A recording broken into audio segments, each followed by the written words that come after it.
Yeah, we over here with OKC. Okay, I see they shining. In the building. In Yeah. the building. So what's poppin', man? What's it like in OKC? What's going down there? Man, the same thing that's going on around the states of America, man. Racist cops, racist judicial system, racist judges. I mean, all that against our people, so-called blacks, Hispanics, and Native Americans. We catching hell all four corners of this earth, bro. Right. Don't sound crazy. Cat, we got Cat right here. Shalom, yo, I'm We had the 52nd annual Passover.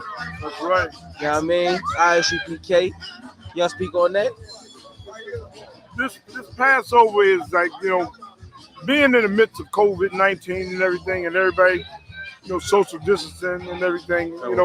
We came down here and everybody having a good time and nobody getting sick and nobody dying and everything. Right. Because the Lord is with the ISUPK. Right. And that's just the bottom line. Right.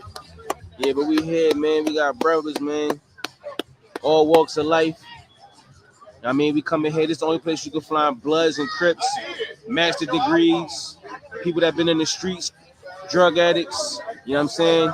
Everything is right here in this one body, man. So whether you're in OKC or and you ain't gonna find no brotherhood outside of the ISUPK. That's a real brotherhood. That's right. You can get the gang banging. That brother that you call brother in that gang with you, he gonna want to sleep with your wife. Right. He gonna want to kill you to get the drugs that you got. He gonna want to stab you in the back for the money that you making. Right. That's false brotherhood. Right. But the brotherhood in this ISUPK since 1969 under Commander General Yohana can't be beat, bro. Try us out. Right. If you in the city, I mean, just tap in with us. ISUPK.com. We in every city. You know what I'm saying? We ain't hard to find. Absolutely. ISUPK Oklahoma too. Get up on that. All right, so you telling people your names? What's your names? Officer Ayas Kabawad, Oklahoma City. Captain Yagawa, Oklahoma City. Right. By way of DC. Come. By way of KC Road too. This is Trooper National Yall Cant out of Oklahoma City. William Allensworth, Oklahoma City. Sis. Kazakwana, Oklahoma City. Yeah. She just and one more thing. We getting ready to dissect Oklahoma. The wickedness of Oklahoma is the hidden wickedness of Oklahoma. Oklahoma is a state that it looks like, it talks like they loving everybody together. Right. But we're gonna dissect Oklahoma and we're gonna show all the wickedness of Oklahoma from Black Wall Street down to today, where we got 10 people that died in Oklahoma County jail. Since July. So all this wickedness is going on in Oklahoma, but everybody want to act like, especially the white media, want to act like the Oklahoma is so together and loving and everybody is kind together. Right. When it's one of the wickedest places in America. And add on what Kev said, that county jail is one of the worst in the world. That county jail, Oklahoma used to be number one in most women locked up, but now they number one in everybody locked up. These private penitentiaries that they got going on, and they taking the brothers that's in the pen after slave from and do their work to build up their cities and build up houses for the rich and whatever, do work for them, then ship them back to the pen. I mean, Oklahoma City is a beast, and we gonna kill that beast in Oklahoma City. That's right. While y'all outside. Right. All right, we here, man. OKC, man. You already know how I go down. OKC, baby. Philly. Tune in to Knock TV, goddammit. Right. Tune in to my brother Knock TV. Knock That's yourself out. Right. Yada. So out of one. Catch the call. What's going on? Not TV. Not TV alumni. What's going on? Hold up. Let me grab my weapon real quick. It's a soldier without a sword, man. Telling people who you are, where you from, Cat. No doubt. Got this ready for that day, man. Yeah. It was a scripture that I read a while ago. It said, "Cursed be he which hold back his sword from blood in that day." So, it also say, "Rehearse the righteous act." I'm just getting ready, brother. So, right. Ain't nothing wrong with that, right? Rich before time, before learning. Edomite Slayer right here, brother. You know what I mean? Heavy duty. the sweetness of the kingdom to come. Right. That's all. Right. That's all I can say, man. Inside Christ, man. Inside Christ, man. Yall Cant. Better than side of you. Inside Christ, man. No, I ain't missing that.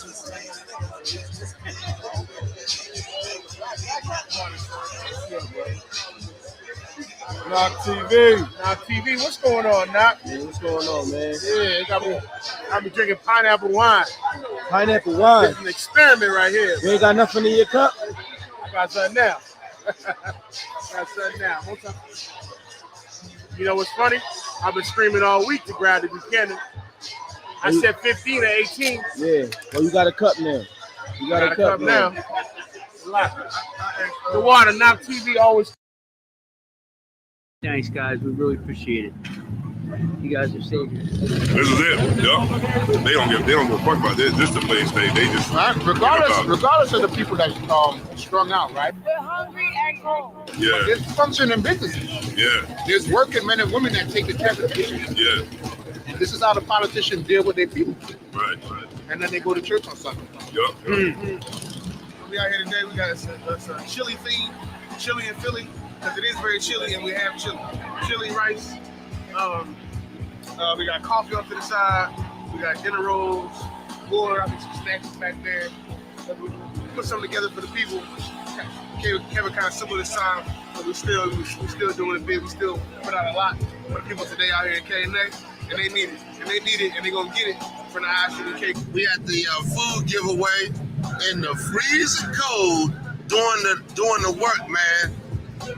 Feeding our, brothers and sisters, that's going without, man. We gotta always take care of our people, man. I'm glad to be here with the brothers, man, to show some support. Man, cold as hell. You know what I mean? Feeding our people. This joint hitting right here, boy. Out here in the trenches, in the streets. You know what I mean? So we out here, we got the sisters out here serving. We got the brothers, we got the soldiers out here holding it down, and it's a beautiful thing, man. On West. We put that work. We put that work every day, every weekend, 365 years, man. We out here working. To our stomachs in Christ. We're back out here in K&A once again. We doing it big like we always do. You know what I'm saying? It's an extremely cold day today. But the work of the ISUBK, the work of the Lord, it never stops. It never stops. You always need to go out and feed the people and do what we've been charged to do by the Most High Christ. Philly, man, assistant Philly, you know what I'm saying, by the way of Delaware, you know what I'm saying? Okay. And you know what I'm saying, we getting it on up here, you know what I'm saying, in Kensington and Allegheny, you know what I'm saying? This is the part of Philly that, nobody wants to, see, you know what I'm saying? This the part that the news, I guess, do the news be down here every other goddamn week. But yeah, so definitely, we up here on the command John Yohana just doing what we do. You know what I'm saying? It's cold as hell out here, but at the end of the day, the job gotta get done. Thank everybody here for helping us out. God is good all the time. Thank you. It's chilly in Philly. Shout out to Commander Yohana putting this together, man. We out here in Kensington and Allegheny. You know what I'm saying? We got the brothers out in Philly, Delaware, Trenton, even New York came out here, man. Shout out to Commander Jenny Hahn for putting this together, man. We got Loud Wood right here, you know what I mean?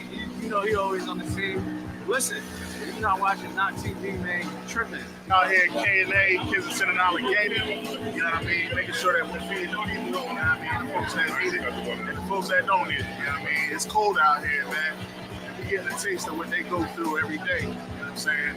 As you can see, y'all see the fog coming out my mouth and everything. There's a brother out here, he said, man, he can't even sleep around this area because people will go ahead and steal from you and all types of stuff. You know what I'm saying? ISUBK under command of Jenny Yohana out here feeding the people, as you can see, man, always down to feed everybody, man. We got Knock TV on the coverage, man. He cover everything. The Passover, all the brothers, man, always out here. ISUBK Delaware. Hey, Shalom, Cap, can you hear me? Hey, Shalom, I can hear you. I can hear you good. Most High in Christ. Shalom, Yabba Shemi Hawashah Barakatham. Yahweh Shemala Thaba Shemi Hawashah to the sisters. Of course, y'all are now tuned into the Chainbreakers podcast, the 62nd episode, man. You understand? What we were just watching was a couple of videos from the school. Of course, one was Passover. We was reminiscing, Cap. You missed it in the beginning. They had Knock TV had you up on what you had that garment. I think was with all the jewels on it in the middle. I think from Aaron's garment, if I'm not mistaken. Yeah, con that Levi garment. Yeah, he had that on, man. Was dropping the truth about what's going on in Oklahoma. And then, of course, we had the chili in Philly, the food drive where the brothers passed out chili, you understand, to the homeless and the drug afflicted out there in Kensington, an area that's just, just weighted with drugs and violence and poverty. But, where they need help, man. So, shout out to those brothers, but that's what y'all just seen. Of course, this is the Chain Breakers podcast, so we're going to get into it, man. We're going to break these chains. I would like to start off with that video that we was just watching. You understand? I think a lot of people, they watch, this show, right? And I mean, the show, but the school, and they have a certain idea about how we are. So that's the first thing I want to get into. But before we get into that, you understand? Of course, we're going to be rocking and rolling without Officer Thabawan. He got some business moves he had to go make. But we're going to rock the show out regardless. Cap, was it anything that you had to say or wanted to bring up? No, man, we can get rocking. We can get rocking, man. You know what I'm saying? It's like we getting ready for the Passover, you know what I'm saying? And I know that's what Thabawan probably is doing, working, getting ready for the Passover and everything, So even right now, I'm in the lab. I haven't had my hair braided in a week, man. I'm just going with it, It's got to be a beautiful thing, though, to be at the Passover and to just see your work floating around. Just to see your work on. I remember back in years ago. I don't even know which Passover it was, man, but I remember coming to your table and seeing them headbands and feeling like a kid in the candy store. Like the gold, the red, all of them. So Hey, that's heavy though, because it's funny, like when you work, like the way we work in the school, you just do stuff. You keep it going and keep it going, and then like you look back at some videos and stuff, and like you was just saying, you see, like, to be at the Passover, you see, like, damn, people got on your garments, people got on your headbands and war scarves and stuff like that. But the heaviest thing is watching YouTube and like seeing my stuff in the UK, see the brothers in the UK overseas and stuff, seeing the brothers in Trinidad and stuff with the stuff on. It's like, man, you know what I'm saying? Well, we supplying our nation, man. It's like, man, it's real like humbling that the Lord just chose me to do this type of stuff, do this type of stuff. And like coming into the school, I didn't know I had the talent to do it. Because I remember General Muhammad was asking me, "Did you ever do anything like this in the world?" And I was like, "Nah." I come into the school and I just stopped making it. And I actually, even before I came into the school, it was like I was watching on the videos and stuff, mainly really listening to CDs and stuff, and then I got hyped because Captain Sockerwall was explaining to me about the Shield of David, about the Shield of David, and it was crazy though, because as a kid, I read in the Bible about David, so even as a kid, I was like taken back, damn, David, David, that nigga was a beast, even though when I thought he was a white boy, you know what I'm saying? But being a Christian, I thought David was white, but I still just admired him, and I was like, damn, So then when Captain Sockerwall explained to me about the Shield of David, this is his name and stuff, dude, I just started wearing shields. I started making shields before I came to the school. I started making shields and stuff, putting on my t-shirt and stuff, and then I said, nah, I really had to get into the school. I said, really got to get into the school. And I came into the school. And that's when I started like coming into the school, start working, putting stuff on jackets and stuff. And then they was like, hey, man, you got to meet Captain Tazariak, man. You know what I'm saying? Captain Tazariak over the garment department. I said, okay, met Captain Tazariak. Hey, he welcomed me in, man. Start making stuff, man, Captain Tazariak was over the garment department? Hey, con. That might be some history. Brothers don't know that. Con. Hey, look, I used to look at Captain Tazariak And with them garments on, man, and stuff like that, I'd be like, man, you know what I'm saying? So I looked at Captain Zarya as, hey, you know, I'm just saying, hey, Captain Zarya, you know. So once I came to the garment department, you know, so he was just like saying, you know, yeah, we working and stuff, man, you know, and hey, we can be like doing our thing up in here, you know, and he showed me how to do different stuff, and then I was like, man, you know what I'm saying? I was just definitely like taking that automatically, you know what I'm saying? And it's like a joy to just be like still doing this work right now. You know what I'm saying? Like I said, when you see your work and overseas in different countries and stuff like that, man, that's humbling, you know. And for those who don't understand what Cap is talking about as far as with the Shield of David, a lot of people get it misconstrued that the Shield of David is a star, right? And it's just a symbol of a religion that is Judaism, and that the Jewish. But the Shield of David that we wear, that I have on my neck now, this is actually, you know, just a configuration of a language, which we know as Ashwan Kodash, otherwise known as the Holy Tongue or Hebrew, right? Which is what our ancestors spoke, is what, you know, King David himself spoke, Christ spoke, all the prophets spoke this language because it was our native tongue, right? And so even though there's a lot of misconceptions about this language or this shield or this symbol, right? I just want to share this photo right here, because even in a movie a while ago, this movie came out in maybe the 90s, if I'm not mistaken. And there was, I think this is Mummy, if I'm not mistaken. And there's a scene in which this, of course, is taking place in Egypt. And this man on top that you see, he's running away from this mummy, right? And as he's like a spiritual, I don't even know what you would call him, but he's pulling out all kinds of symbols. So he's pulling out the symbols for Christianity, the crest. He pulled out the symbol for Buddhism, the symbol for this, and the symbol for that. And the mummy kept coming after him. And as soon as he pulled out the Shield of David, the mummy stopped, you know, coming after him and said, whoa, that's the language of the slaves, right? And now, if you know anything about the mummies, we know that this usually take place in Egypt, and that the people who were mummified were the Egyptians. And the Egyptians were your pharaohs. They were the rich of Egypt. They were your higher class. They had the knowledge. They were your presidents, your senators, your congressmen, and things like that, who were mummified. And so for this mummy to look at that and then say that's the language of the slaves, that's telltale that even they know that when that was the native tongue that the Israelites used to speak or had back in slavery in Egypt. And we were the ones that was enslaved in Egypt, man. So that's what Captain Yagar is talking about, man. And it's not a star, you understand? And it's not the star of Molech or whatever the hell else they try to say it is. It's none of those. It's the Shield of David, man. Stop being stupid, man, and learn your native tongue, man. But that's heavy, man. Again, like I said, I didn't know Captain Tazariak was head of the garment department, but that's heavy. Let me see. For myself, I do real quick. I do want to just mention the javelin raffle.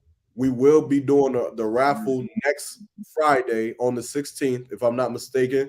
Right now, the chances is good. You understand? Shout out to Sister Lawaya. I think she got 4 entries, right? And a couple other brothers, not a Yab. I think he got 2. Couple other brothers.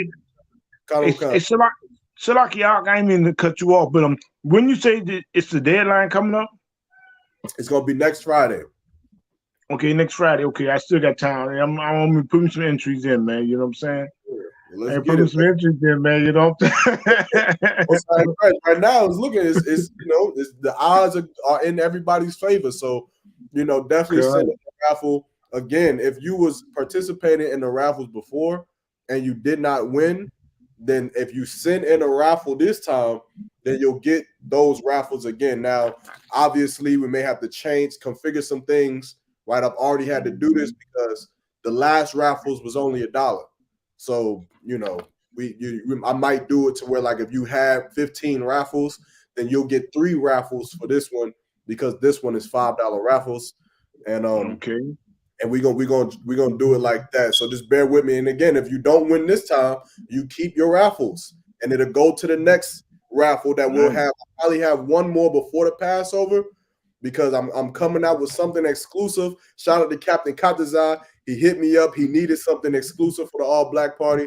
Captain Katazai, I'm gonna get you right, but then I'm gonna also be, I'm gonna make it part of the, I'm gonna put it into the category of everything else, so everybody else gonna be able to buy it. But I'm gonna do Captain Katazai's, and then I'm gonna put a raffle out for another suit, and then it'll go on the market officially. So that's how we gonna do it. So that's what I got. But before we begin, I gotta bring on my brother. Shalom, Cap. Shalom, Lord Christ. Hey, Shalom.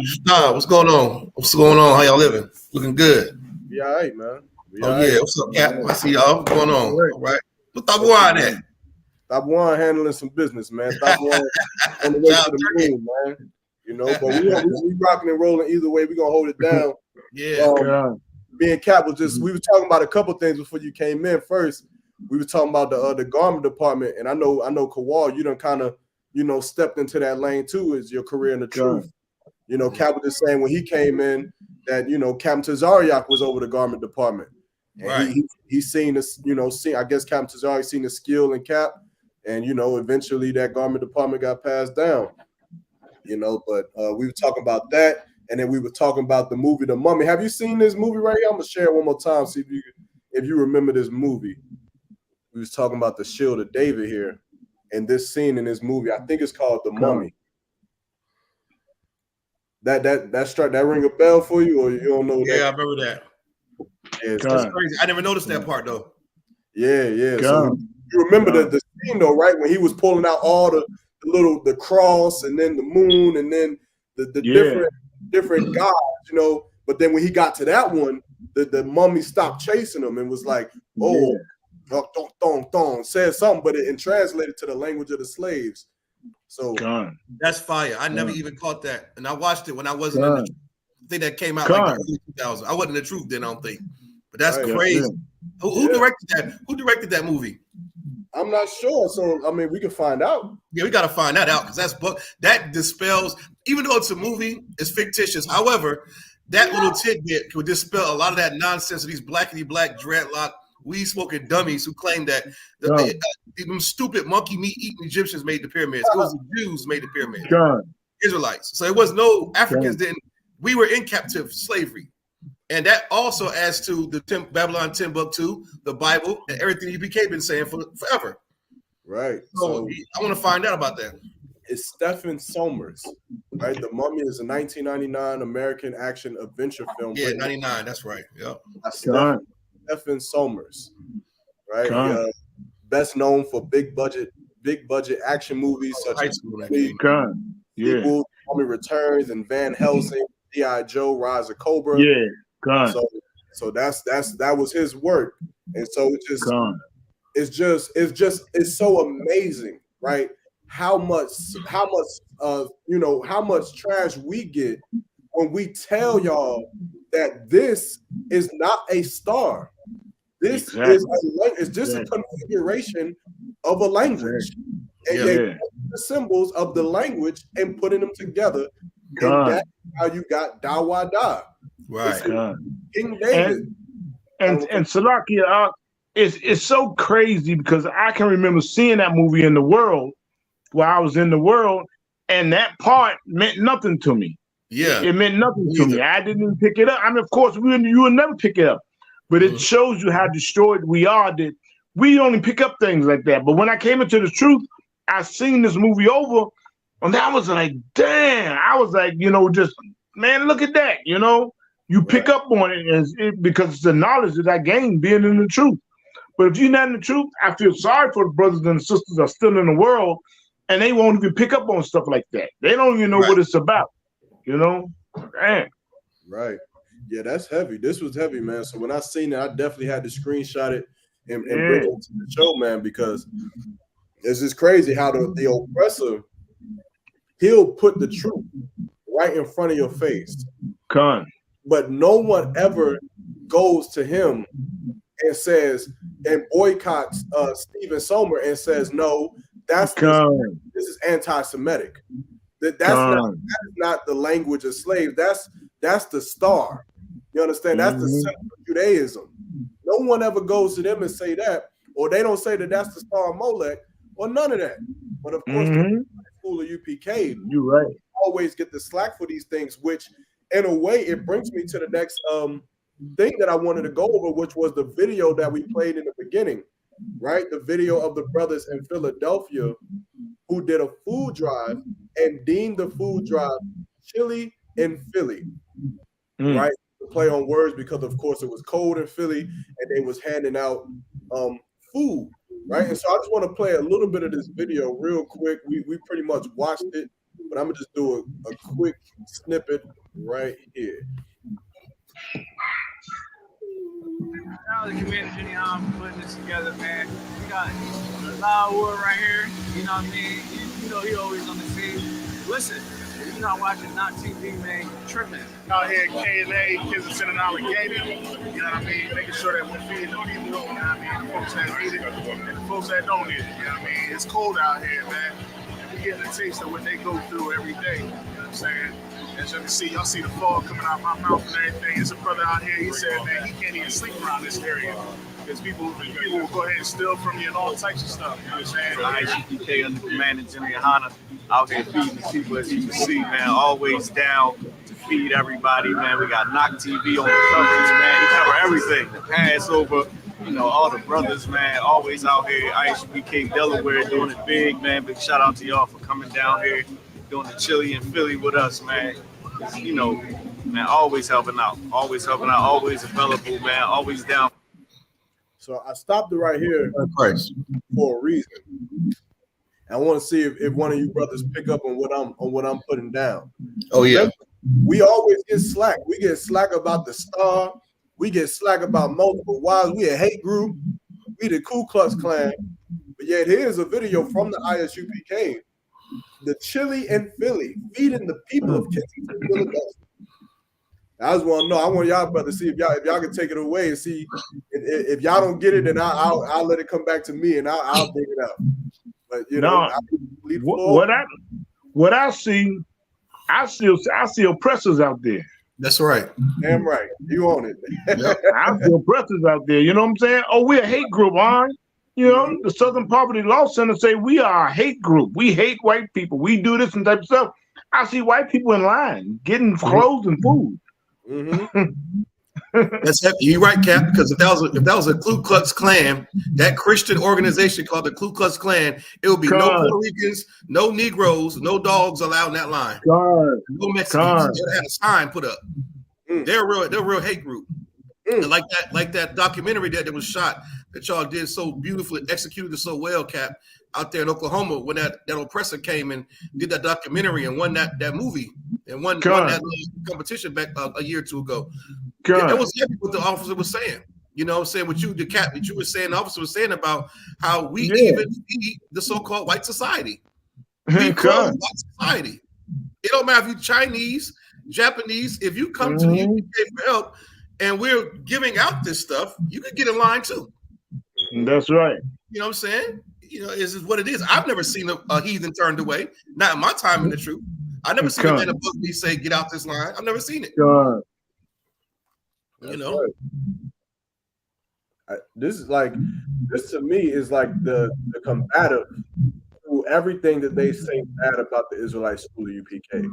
The things that we do that on the inside of this school, on the inside of this nation, that the world doesn't get to see. Well, actually, they do get to see, but they choose to ignore. You understand? Like even with Captain Tazar, I don't want to speak too much on it because I know Captain Tazar is dealing with it. But the comments of Wack 100 and his crew, you understand, against Captain Tazariak in the school. You understand, against Commander General Yohana in the school, rather, of us getting boot kisses from these people. It just goes to show you how much they think we are a terrorist group.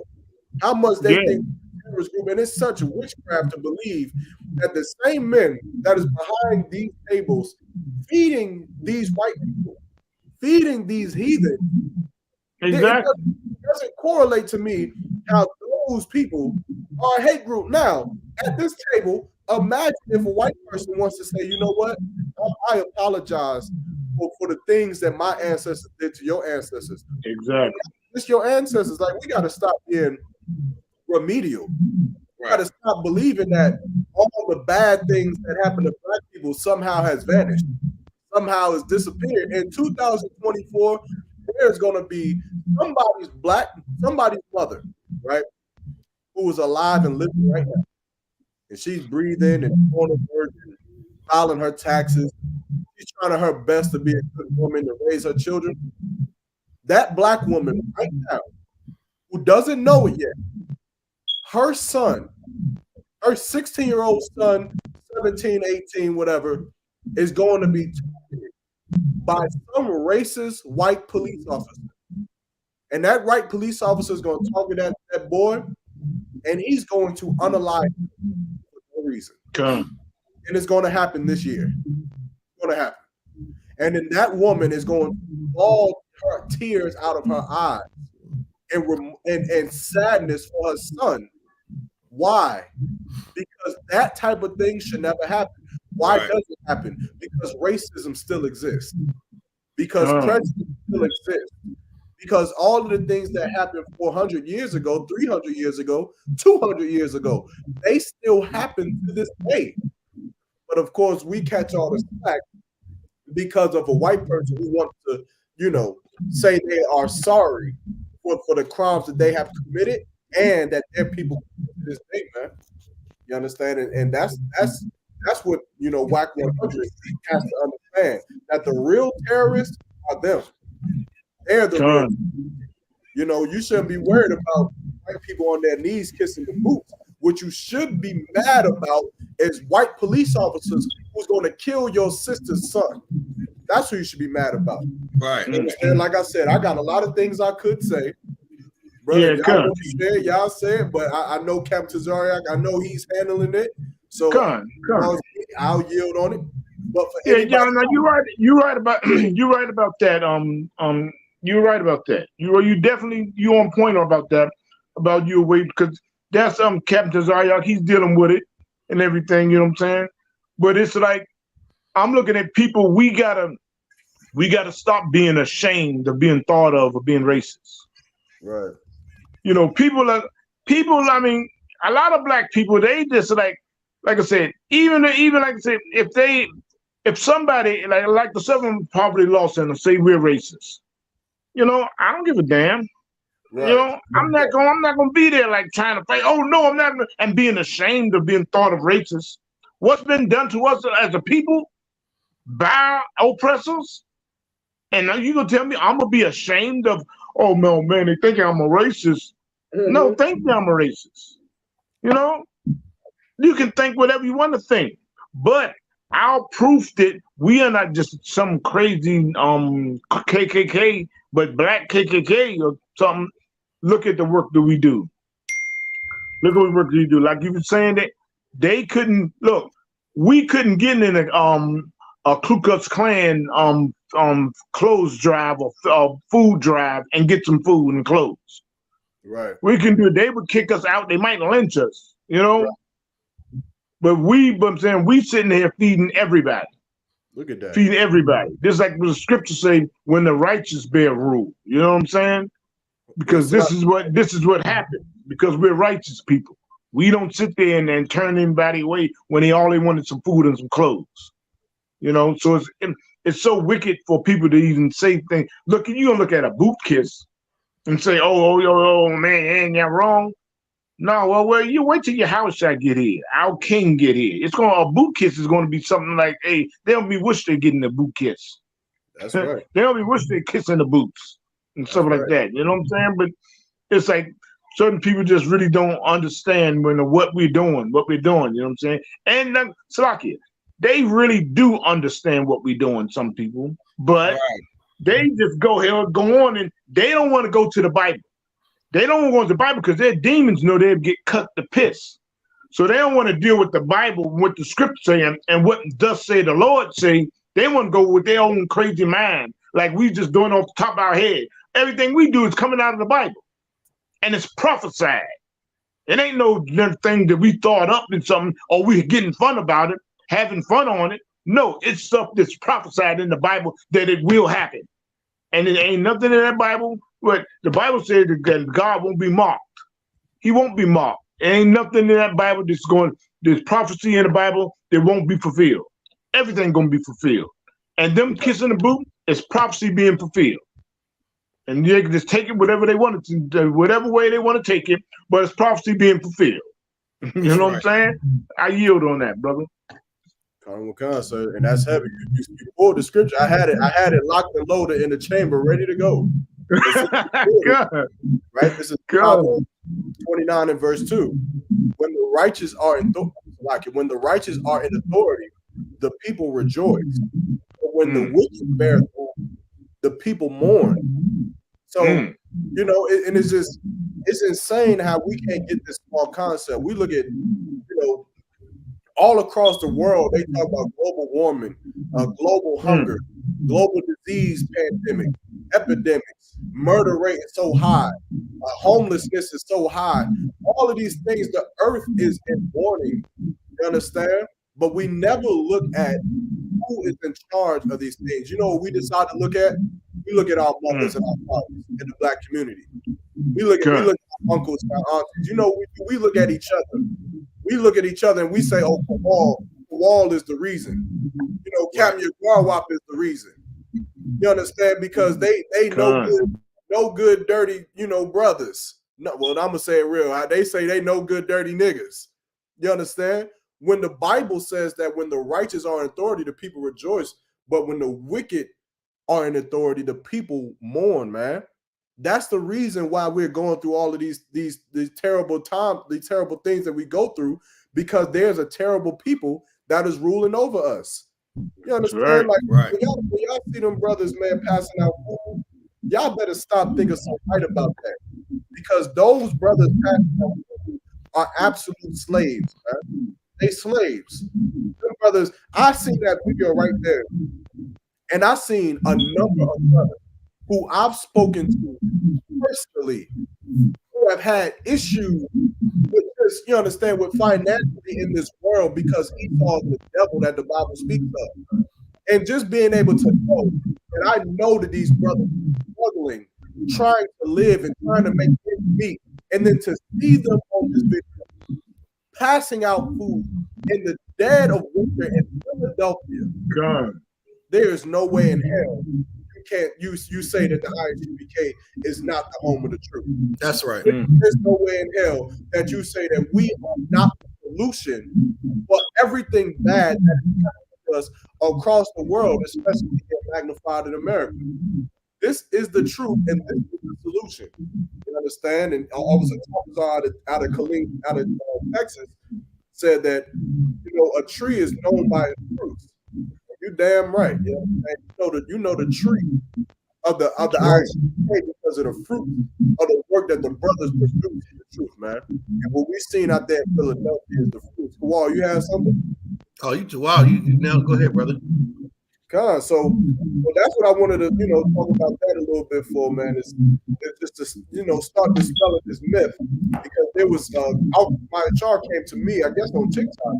There was some video who was, I guess people were questioning if we was feeding white people too, and we was feeding heathens and whatnot. And they need to know that Commander Yohana feeds everybody. Right. That's what they should do, man. You know, if you're a white man and you watching this show and you want to learn how to live and how to conduct yourselves, what you need to do is tune into every Israelite school of UPK's class. And you need to watch. And you need to learn how to live your life. You need to learn how to not be so much of a devil. And you need to learn how to pay back everything that you taken from Blacks, Hispanics, and Native American Indians, man. And you're going to learn that from your white predecessors. You ain't gonna learn that from them. The only way you're gonna learn that is from Commander General Yohana. Now, I doubt that they'll do that, Kowal. Right. You can't say I didn't give you the answer. You can't say that the choice wasn't given to you. If you decide to take it, no sign of Christ. If not, no sweat. You're gonna pay for it either way. But moving on, right? I got another story. Another story. But before we move on, let me do a quick roll call. right? We got hold on. We got Sister Power now out of Eastern Carolina checking in. Y'all was talking about most high in Christ. Right? We got young man Jeff out of Eastern Carolina checking in, most high in Christ. We got young man David checking in out of Eastern Carolina, most high in Christ. Young man Sister Rawa Pop out of Eastern Carolina, most high in Christ checking in. Right. All right, y'all, my main man, Derek from Carolina. What's going down? Right, we got Officer Tabawan. He's still watching. He's still with us, man. Trooper Nadiyab out of Eastern Carolina. Officer Rock out of Durham, North Carolina. Like I mentioned before, Officer Tapas out of Killeen, Texas. Right, and then Bob T. Bob T. I guess we got another one. Bob T. said looks out here. Oh man, scary. Bob T. Scary Christian. I know he is scary Christian. And I bet Bob T. on October 31st may look like Witches and Warlock. Yeah, well, he probably believe in Harry Potter and all that nonsense. Yeah, you know, probably some sexual nurse on Halloween. Ain't that what you dress like, Bob T? Yeah. You dress like that woman on Halloween because you know that's what a goofy. What a goofy. That man don't even know what a warlock is. Yeah. He look at movies and think a warlock is a troll, some deformed troll or something. He don't even know what a warlock is. Bob, I love it though, man. Don't get scared, man. Make some more comments, man. We need you. If you want to come on the show, let me know. For real. No sweat, man. But moving on. So I got another story, man. And this one is a little. Hold on now. We might have something. He said, "Nah, Sada, is that what you dressed up like?" I don't know what he's saying, Cap. I think he's saying he dressed up like a sodomite. He said, "Nah, he's African. He can't even talk right. African." He said a sodomite. Yeah. Are you trying to say Hamite Jew? He a Hamite. You a Jew, Bob T? Hey, Bob T, you might be a Jew, man. I don't know. I can't see the picture. Nah, he's giving me Nigerian vibes. Mr. Bob T, if you don't mind, if you could type in the chat what tribe you're from. If you could type in the chat what tribe you're from, that's assuming that he doesn't even know exactly what a Jew is. Yeah. But if you're the nation of Islam, you can tell us what tribe you're from. I have some there. Shout out to Officer Kumar Paul checking in from Raleigh, North Carolina.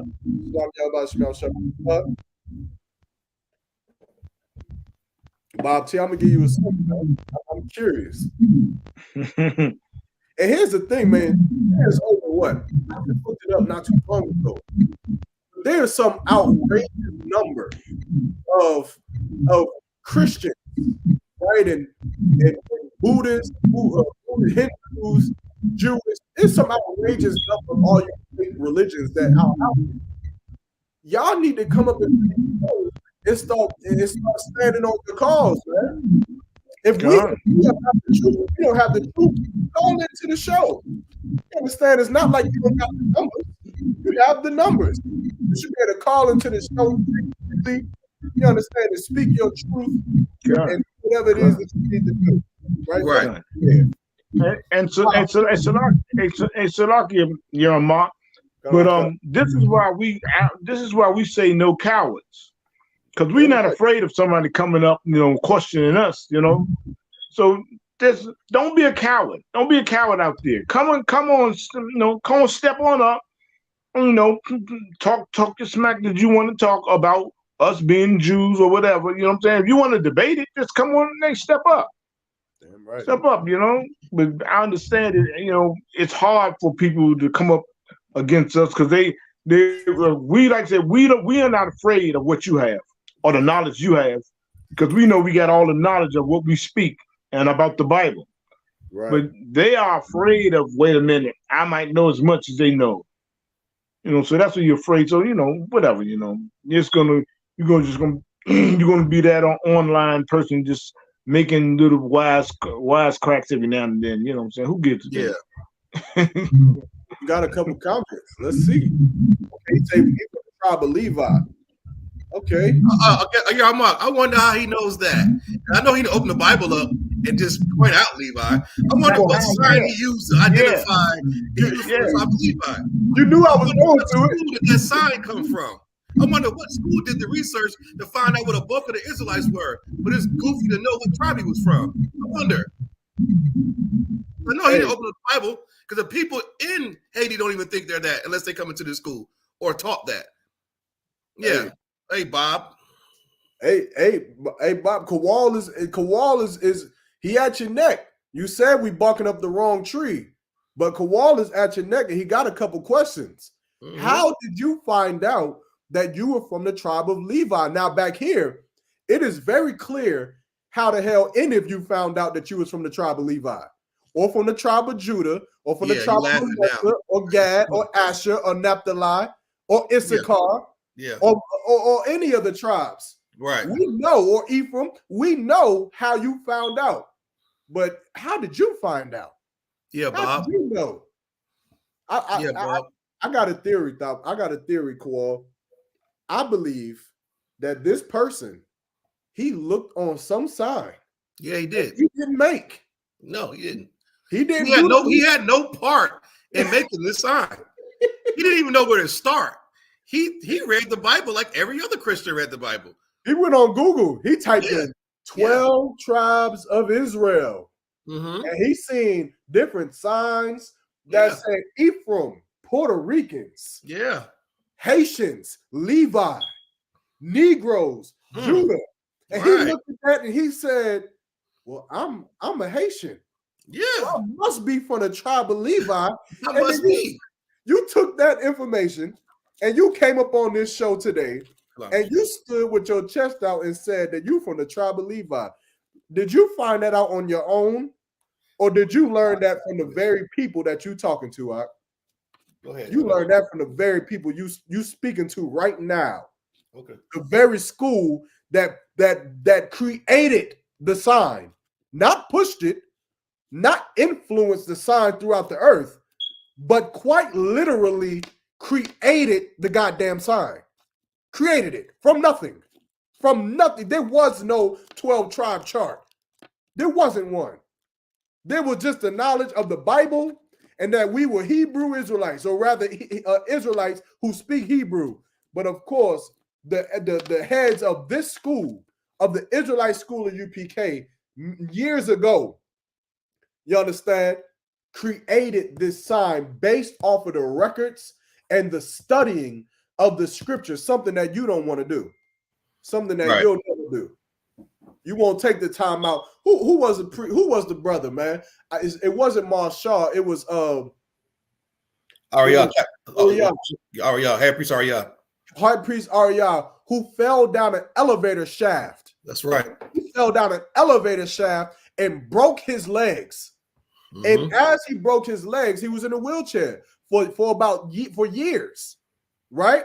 And as he was in the wheelchair, he went through intense studying, intense reading, intense visions, man. And he got a vision of the Lord that the people that were in the Bible, these 12 tribes of Israel, and he found out and mapped out where they were today and matched it with the records. And of course, that's right. He took it to the priest, and the priest dissected what he presented, and it came out to be true, man.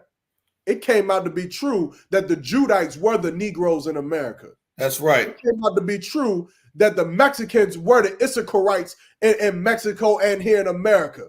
And that the Seminolean Indians were down south in South and Central Florida. And the Native American Indians, the Gadites, were in North America, man, on them reservations. It was found out to be true. Thus came the 12 tribe chart, man.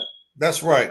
You and the rest of you fake Israelites, instead of paying homage to your fathers of the Israelite school of UPK, you take that information and you go do God knows what with it, man. Saying you from a tribe of Levi, man. I don't know you from a can of paint.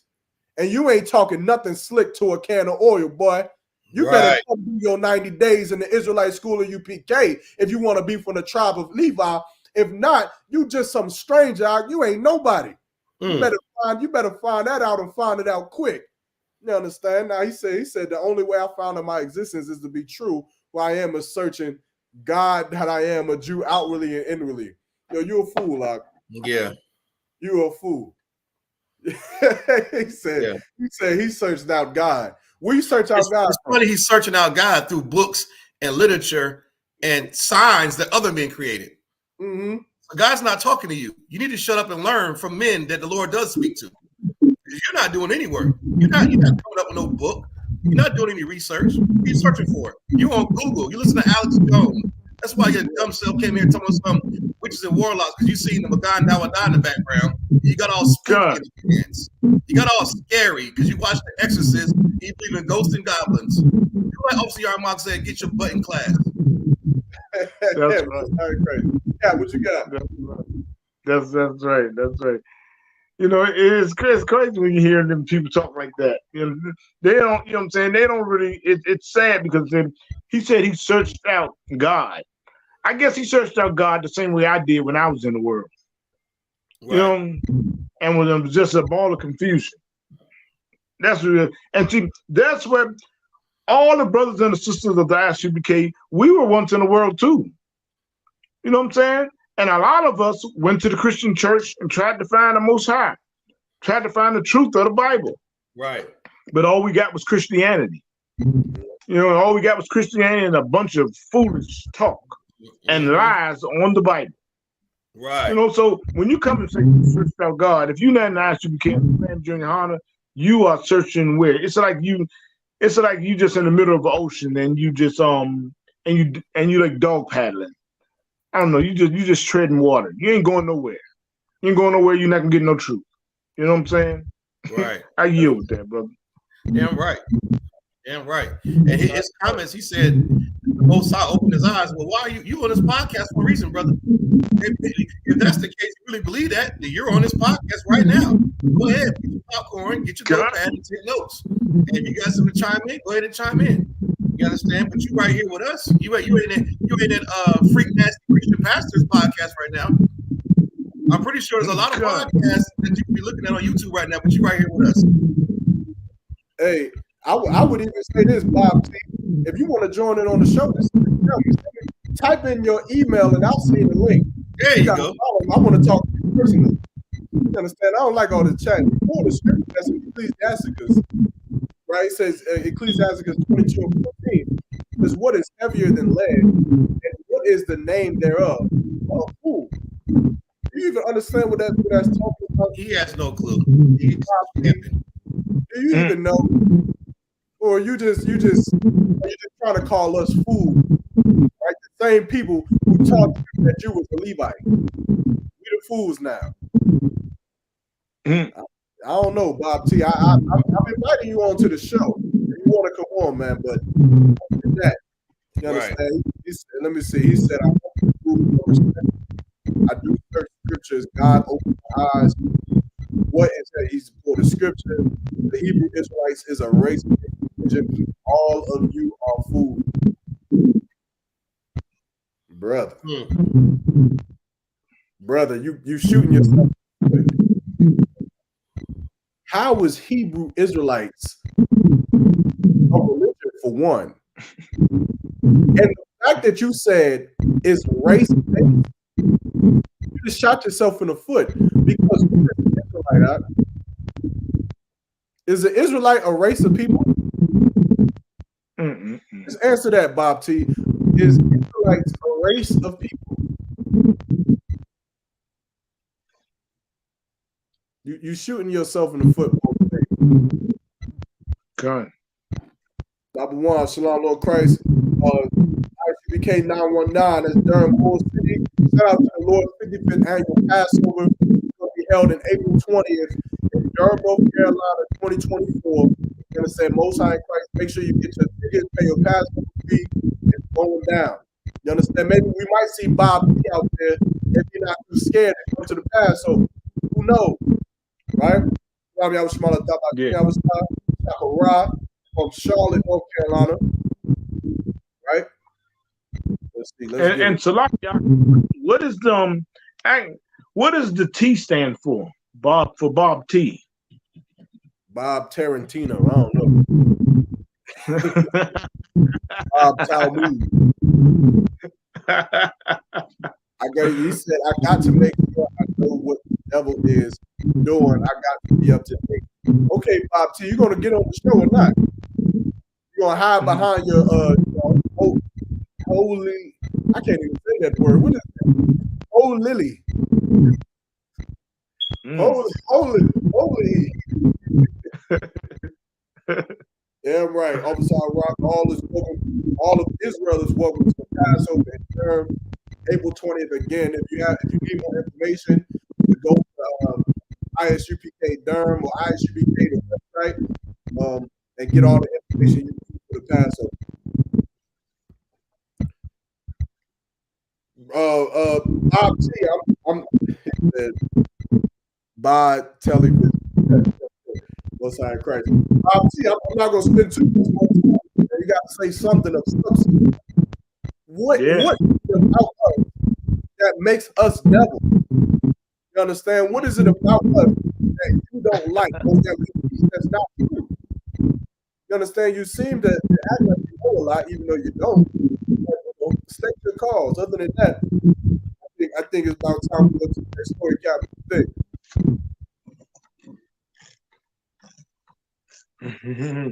Cap, you think we move on? You think we go to the next story or we entertain Bob? I think, you know what I'm saying, we can move on. We can move on because Bob is just, Most High in Christ. Bob is just being a coward. I mean, he did. I mean, and if I could, the scripture that he pulled was 22 and 14, right? Let me just share the screen with Bob here so he can get some understanding, right, to how he's cutting himself. I'm pull it for you, Bob. I'm gonna help you out. Yeah.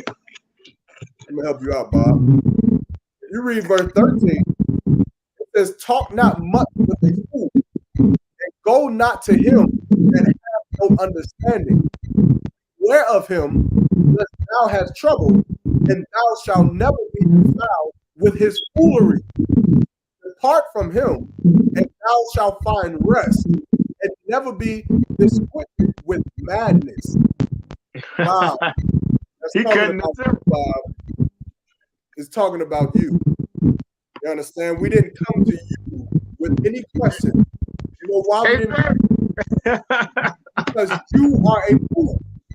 You don't have enough gumption. You don't have enough knowledge with anything in life to bring any people together. You are some singular secular fool who gets on Instagram and gets on Facebook and types his Twitter fingers and thumbs all over a keyboard, speaking some nonsense, man. When if you weren't a fool, you would be with your brothers in the Israelite school in the UK. Exactly. You would be some singular Levite alone. You would be Levites with the brothers in the school, man. Israelites with the rest of the brothers in the school, putting boots on the ground. You will be with them brothers in Philadelphia, feeding the world. Be with them brothers in Texas, going out to Acuna, feeding them Haitians, bro. That's right. You understand? You talking about you a Levite. Where was you when Captain Yatazak took his men across the border into Acuna, into a level 4 security zone, where they got stopped by the cartel, all in hopes to feed them Haitian immigrants that America wanted to keep out, that America wanted to imprison and unalive. Captain Yatazak, he went over there with his food number 10, and he fed thousands of them Haitian immigrants. Where were you, Tribal Levi? Those your brothers, aren't they? You from the Tribal Levi, ain't you, Bob T? Where was you? I didn't see you with Captain Yatazak feeding the other Levites. I didn't see you doing it. I don't see you with Yatazak out of New York sending barrels of food and clothes to Haiti. I don't see you sending barrels of food to Haiti. Haiti, how they say it. I don't see you doing it. But yeah, you're going to come up on here and talk about you the Tribal Levi. Kind of what concept. Maybe, we'll move on. But before we move on, I think we got to give him We gotta give him. I believe it's Proverbs 24:7. Most High Christ. Wisdom is too high. Yeah. Let's get to it. Proverbs 24:7, right? Yeah, 24:7. Let's get it.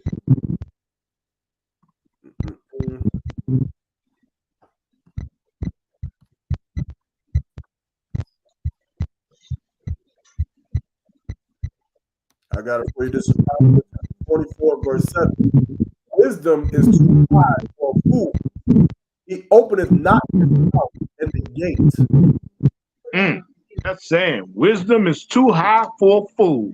He opened. That means like, you can't understand this knowledge that we giving you, Bob. So Bob, when you come into a city where you see the men of the ISUBK and the Commander in Johanna speaking, having class on a podcast, learn to shut your dumb mouth because you don't even know what you're talking about. You're stupid. That's right. That's what the scripture's saying. That's right. And Bob T, don't take it too harshly, man. All of us at some point. All of us. We had to learn the first thing you have to learn is how to shut your mouth. That's the first thing you got to learn. And once you learn that, then you'll be on your way, man, of not being a fool and lacing up your boots and being with your brothers if you are who you say you are, which is an Israelite from the tribe of Levi, man. You understand? But that's what you got to do. But moving on, right? I'm gonna go to another story, man. Now, this story is gonna be back directed at our sisters, man. And then our sisters, especially those who raising children, right? And this story right here was just a little heartbreaking for me, but we're gonna talk about it either way, right? It's coming from the North Carolina Beat, which is a page where they pretty much got famous for, sharing stories that are pretty much insane around, that's happening in North Carolina. But the story I want to speak about is this one, right? It says video circulating of Texas mother pushing her 1-year-old daughter off a kitchen counter. You understand? So this is what's happening. It says a video that led to the Texas mother's arrest in December of 2023 is surfacing online. In the video, the mother could be seen wiping a counter before she pushed her toddler off the counter onto the floor, hitting her head. Of course, if we click the bio, we can see the video, but I don't know if I want to watch that video, but here are some pictures. Oh, man. Here's some pictures, right? It looked like one of them Houston homes, too. The nice houses, right? This is her cleaning the counter, and this is her pushing the baby onto the floor. Now, mind you, this is a 1-year-old child, man. This is a 1-year-old child. You understand? I'll leave the floor open before I speak, Cap. Or Kawal, if y'all want to, tackle it first. This is sad. What's y'all thoughts on this? You beat it, Cap. Go ahead. Salakia, man, this is just, it's just terrible. It's terrible. Now look, she pushed the baby off. Now I'm trying to get. Now, what was the reason for her pushing the baby off the floor? She was cleaning the countertop in the way. Come on, man. Come on. A 1-year-old baby? 1 year old. That's disgusting. You know what I'm saying? Damn. She gonna push the baby on the floor. Come on. What else can you say about something like that, man? That's ridiculous. That's ridiculous. And she, boy. So hold on, Salakia. So what's happening to her now? If I'm not mistaken, I believe she's being brought up on child neglect and abuse. Okay. Well, damn. What can she argue? What could she argue about that? I have no idea what she argued. Pushing the baby on the floor. Damn. That's some knucklehead stuff, man. Right. That's so knuckleheaded. Come on, man. Maybe since come on. We got to get better than that, man. Come on. Right. Stuff like, I mean, come on, man. It's like, damn. Was there any backstory? That was her child? Yeah, that's her child. Her child. I mean, that's just like, I mean, damn. What? Man, we need, and this is the reason why the Astro became the Commander Junior Honor. The reason why we go out, helping our people and just teaching our people how to be better as a people. I mean, goddamn, since times get so terrible that you don't have no, I mean, compassion for your kid, for a 1-year-old. What can that 1-year-old do? I mean, come on, that's terrible. That's terrible. Did her mother? I mean, then what you think a stranger, somebody or a stranger gonna do? I mean, that's the mother of the baby. You gonna push on the baby on the floor like that? Boy, if I could, like the Bible speaks on this, right? In Isaiah 49:15, says, "Can a woman forgive her suckling child, that she should not have compassion on the son of her womb? Yeah, they may forget, yet will I not forget thee." You sisters out there who have these deranged thoughts, you have these, you understand, deranged ways around yourself. You dealing with depression, or you dealing with anxiety, or there's just so much pressure on you that you go to harm your own children. You better be careful. You understand? Because for one, you disgusting, man. And if you need help, you need to go to a doctor or some hospital so they could prescribe you with some medication, and you need to put a pill in your mouth, because this is scary. And a lot of you brothers, you understand, you married to these type of women. You don't even know it. You don't even know that you're married to a woman and have had children with a woman, that when you leave the house to go to the club, or when you leave the house to go be with the brothers for the Super Bowl party, you know how many arguments is going to happen this Sunday? You know how many fights are going to happen this Sunday over the goddamn Super Bowl? Because some brother is going to want to leave the house to go to a Super Bowl party, and there's going to be some woman who was upset because she's left at home with the kids. And truthfully, she doesn't want to be a mother. Truthfully, she doesn't want to be a nurturer. She doesn't want a suckling child. She wants to be a city girl. She wants to be at the Super Bowl parties too. Why? Not because she gives a damn about the 49ers or the Chiefs, but because she wants to be pretty. She wants to have fun. She wants to get lit, right? That's what J. Cole said. But you are going to go out and you're going to argue with her, and you're going to walk out the door, and you're going to go have fun with your brothers at the Super Bowl party, and your wife is going to unalive your baby. She's going to do it. She's going to unalive your child. She's going to beat your child profusely. She's going to abuse your child. She's going to scream at your child. She's going to terrorize that child because of her demonic emotions that you or her are not smart enough to get checked. You're too dumb to tell your woman to go see a goddamn doctor and put a pill in her mouth, and she's too demonic to see that she has issues herself, and neither one of you are in the truth. So you have 3 things against you. You understand? And a lot of you are going to go through this thing, man, because neither one of you have any sense of integrity. At least in the truth, women who have issues or brothers who have issues have an ounce of integrity. They may get upset and they may curse somebody out or go off the wall or do something crazy, but at least they know that class gonna come on Thursday night, Captain Your Guard. I know you probably, we went through this all the time. You do something throughout the week, and class come on Thursday night, and it just seemed like magic. How General Muhammad gonna be talking about you. I don't know how many times it happens. It happens all the time. But we have some sense of integrity to know that we need to watch class, and we need to listen to what the men above us are saying to correct ourselves. But you in the world, brother, ooh-wee. You got 3 things going against you, man. And you women, you gotta check yourself. You understand? You cannot forget a child that suckled you, man. A baby that looked up to you, that needed your help, that needed your nurturance, that needed your protection, man. You gotta have compassion on that child. Yeah, that child screams a lot.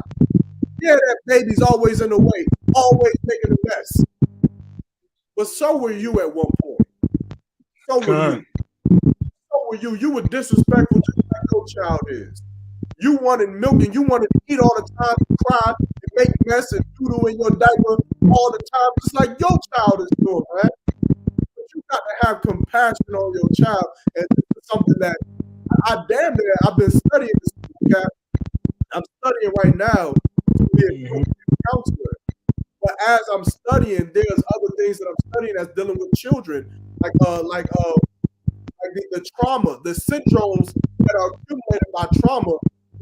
Whereas if you there's one example I gave before, where if you're walking in the woods, right, and a bear jumps out at you, the things that happen naturally in the body, as far as the hormonal changes that happen, that prepares the human body to either fight the bear or run from the bear, is good. It's supposed to happen.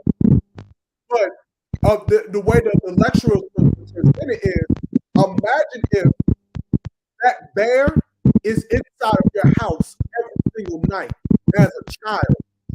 You understand? Like, those hormonal developments are going to be off balance. It's going to be offset because every day, imagine a 3-year-old child seeing the police raid their home 3 times because their father's a drug dealer. Imagine the hormonal imbalance that a child has because they're 4, 5, 6 years old and they're seeing daddy beat on mommy. They're seeing mommy fight daddy and argue back and forth. And now they're crying. They're scared, and they're going and they're pulling on your legs. They're saying, "Mommy, stop!" And they're 4 years old. They're 5 years old. Imagine what you're doing to them hormonally. 10 years later, you wondering why our children are robbing banks. You're wondering why our children are stealing from stores. You're wondering why black children are so destroyed. It's because bad children are raised by bad parents, man. Parents who can't have compassion. Parents who think that their argument is so damn important that it's more valuable than the development of their own goddamn children, man. And that's something that I've been learning. That's something that I've been seeing, man. And having integrity that's taught to me by Commander General Hunter, I've been trying my best to apply it to my life.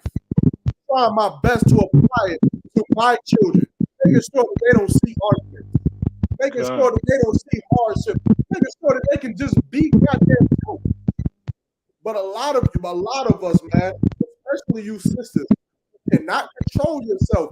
You got to start studying these things, man, and you have to start having some ounce of compassion for your children so that they can be raised up and not have the stories that all of our serial killers and child molesters and murderers have, man, saying that they grew up in terrible households, man. That's what we gotta stop doing.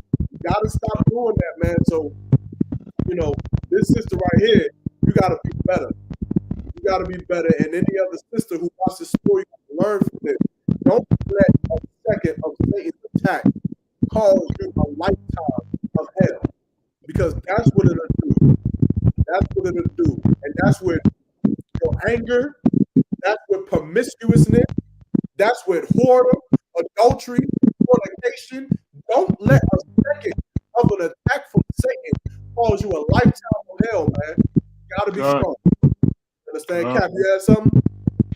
Yeah, I was just thinking about that. I said that's, I've been thinking about that a lot, about that mental stress people be dealing with, mental stress and pressure and everything, and and it's like crazy because I think back when I was in the world, like my mindset, like I said, of course, I wasn't no crazy lunatic, but my mindset walking around was like, it was dangerous. It was dangerous. It was dangerous. And we walk around with like, looking at this sister right here. Like I said, go to a doctor and then get some help or something. Put a pill in your mouth, like you were saying, because you don't know what people dealing with, man. You know what I'm saying? Looking at her, who knows really why she pushed her baby down? You know what I'm saying? who knows what she's really going through. You know what I'm saying? So really it's sad to see that, and a lot of us walk around with like these like mental disabilities and stuff, things going on with us, and we don't have no solution for it. We don't have no solution for it. So we just like, man, people going flipping off, and then when they flip off and kill their kid or kill somebody or something, say, man, dang, they was just tripping. Dang, they was just crazy. Dang, this was problems wrong with them. You know what I'm saying? But sometimes these things can be solved. These things can be solved. We know it can be solved in the truth. Because like coming into the truth, that really let me see the things that I was going through in the world. That let me see the madness that was going through in my mind, and where I could have really hurt somebody. Hey, Cap. Me, I'm soaking on my career and where my life ended up, and so many brothers going through the same thing. Hey, Cap, Salaki. Yeah, go ahead. Can you read that chat real quick, the private chat? Nah, go ahead. I'm listening to you. I just see that message. I'm listening to you.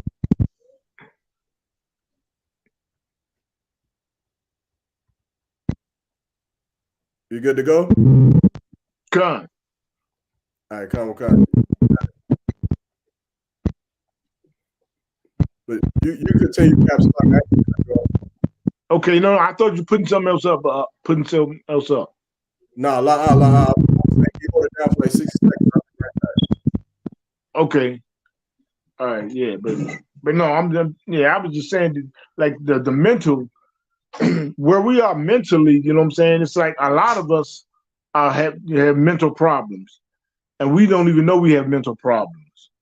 A lot of us, you go through things in your mind, you going through things, and you figure like, oh, this and that.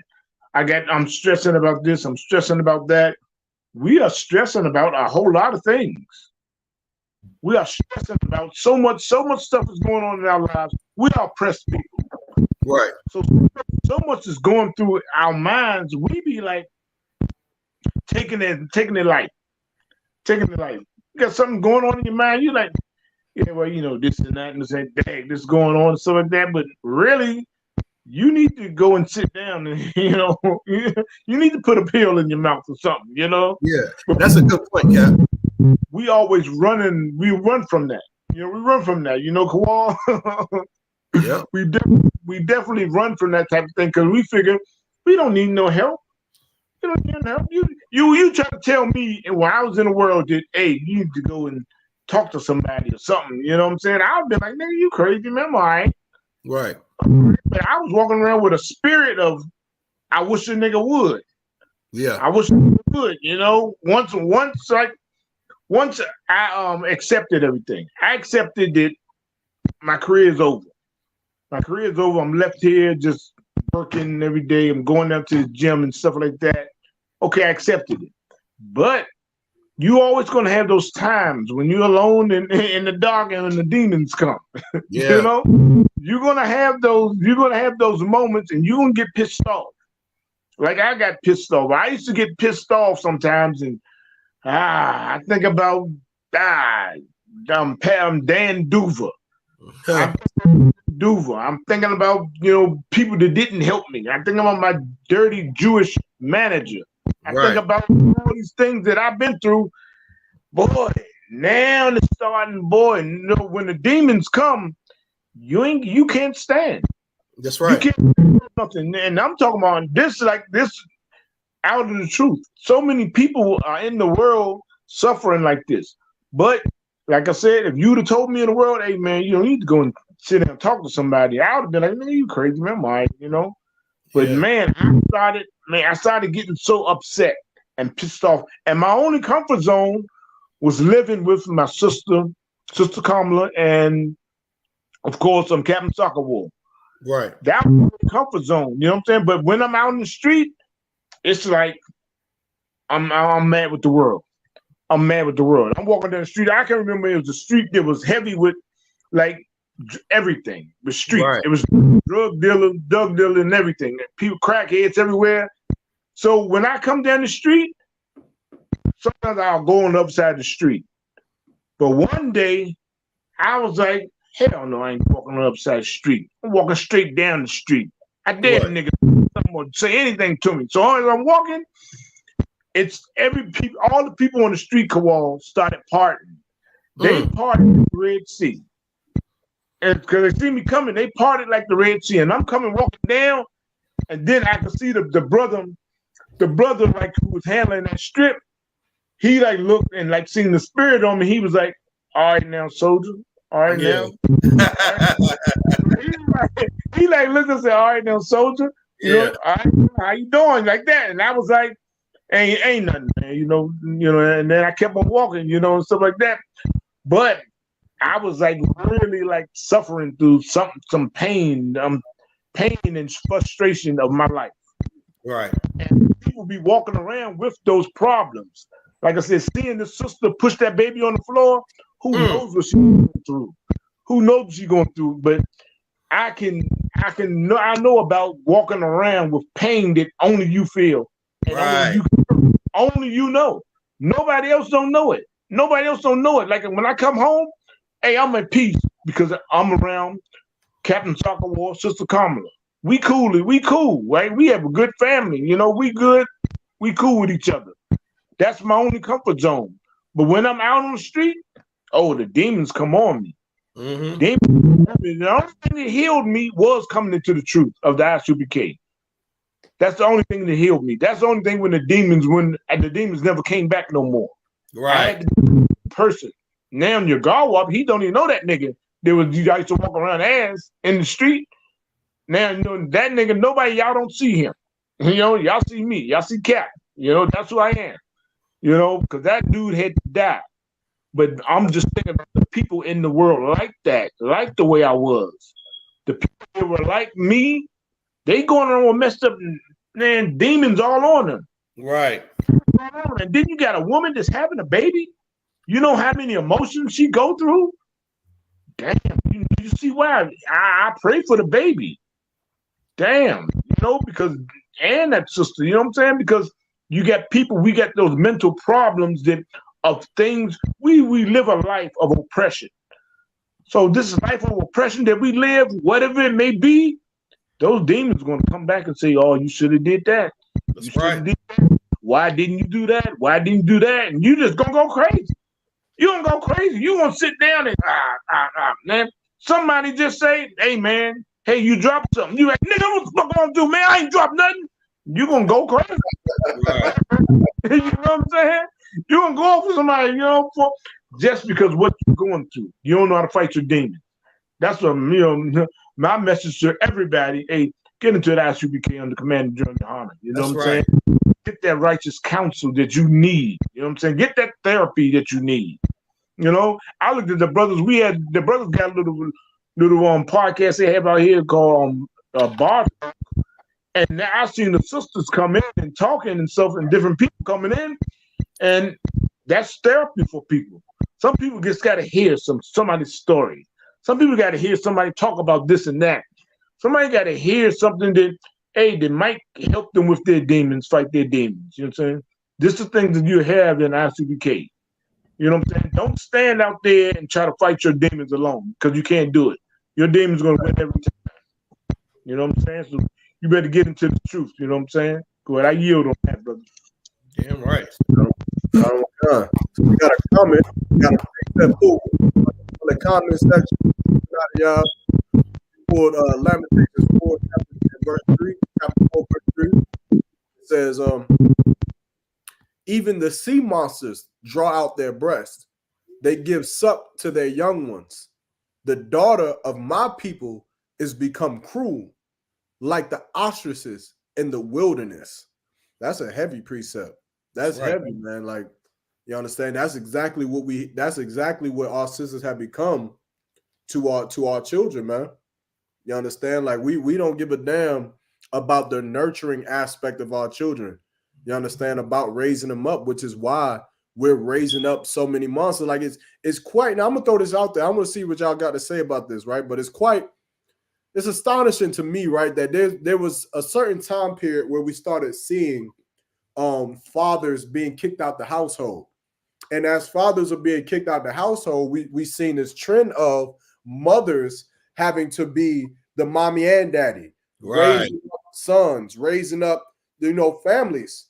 But it's just astonishing that after seeing that trend, now we're seeing that the children that were being raised have become monsters. And this kind of, if you could like roll with me 1 second, right? Because it kind of segues into the next story real quick, right? So I want to go here, right? I'm going to get out of this. Take me to the. So I want to go here.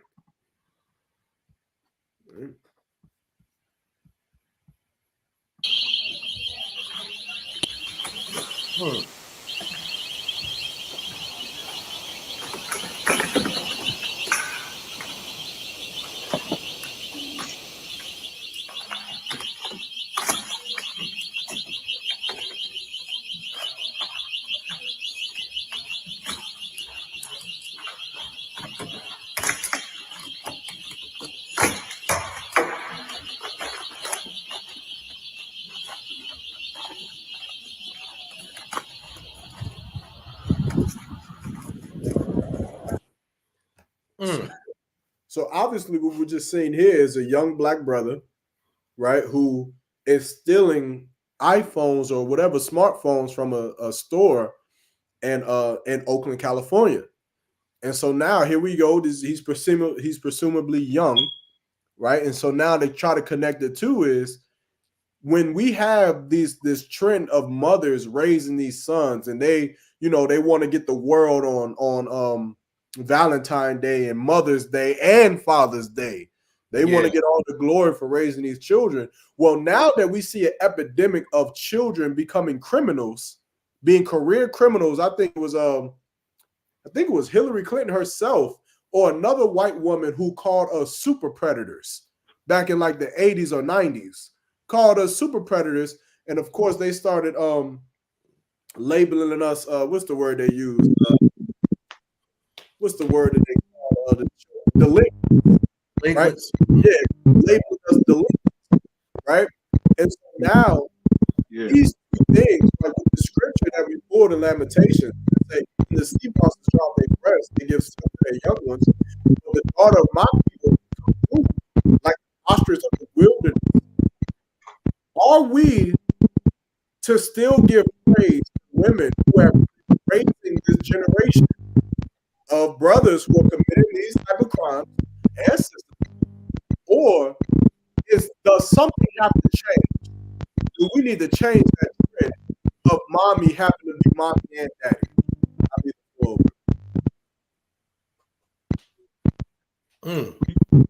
We definitely go ahead.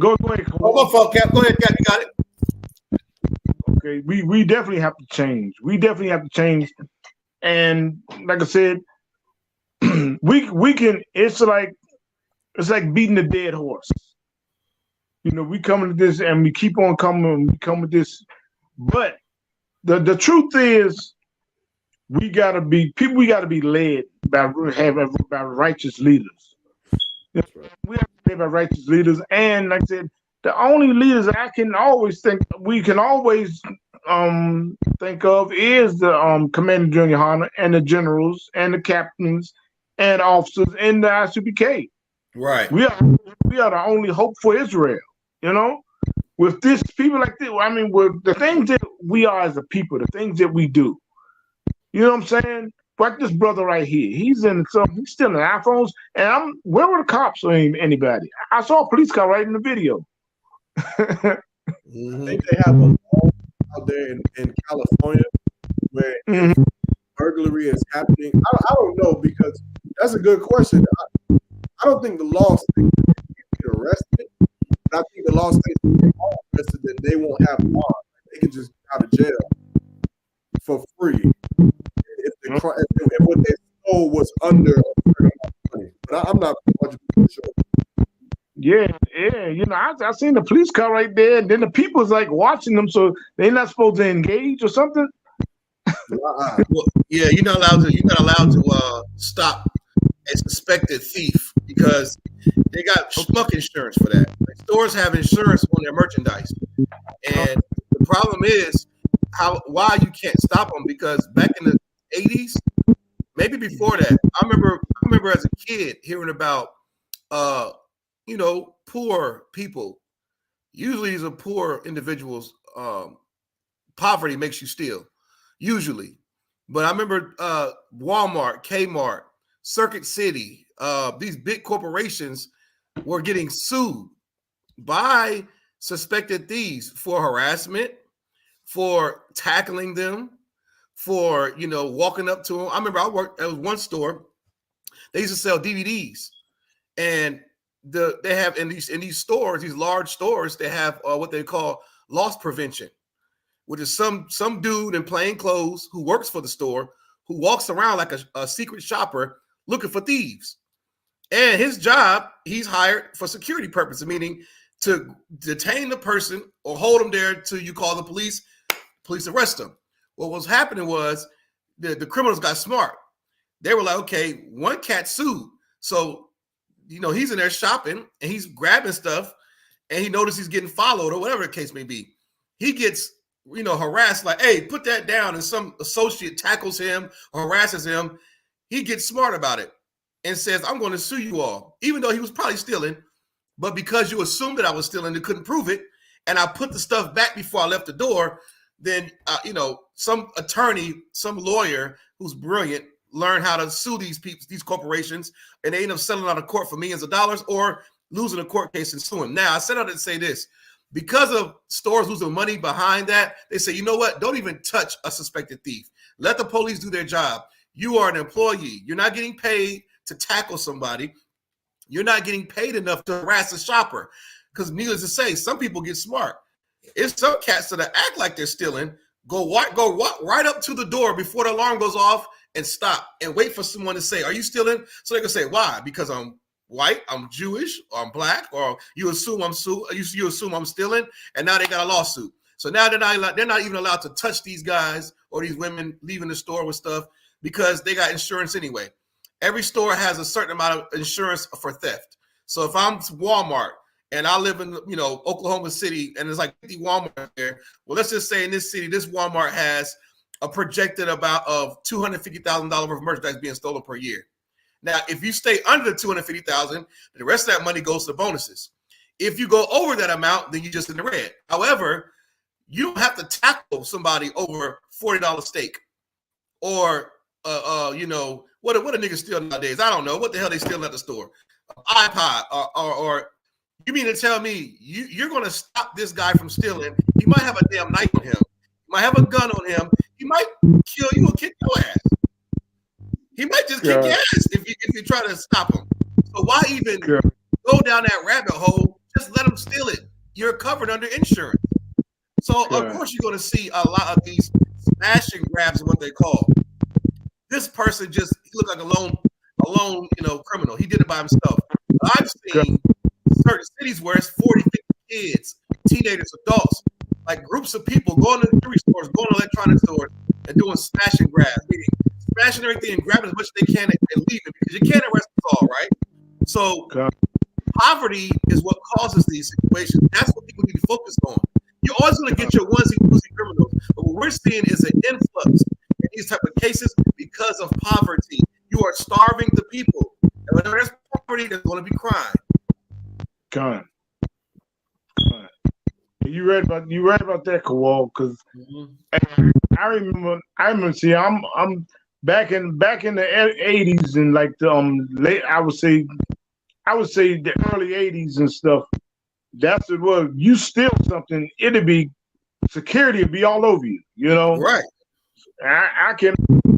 Me myself, when I was 12 years old, we got me and my brother and some other other dudes. We got caught stealing video games. With the hand video games, we got caught stealing that, and by security and stuff like that. So when I see a brother like that, I'm like wondering, like, when somebody gonna run up and grab him and stuff, because that's what I was used to seeing when you shoplifting, like stuff like that.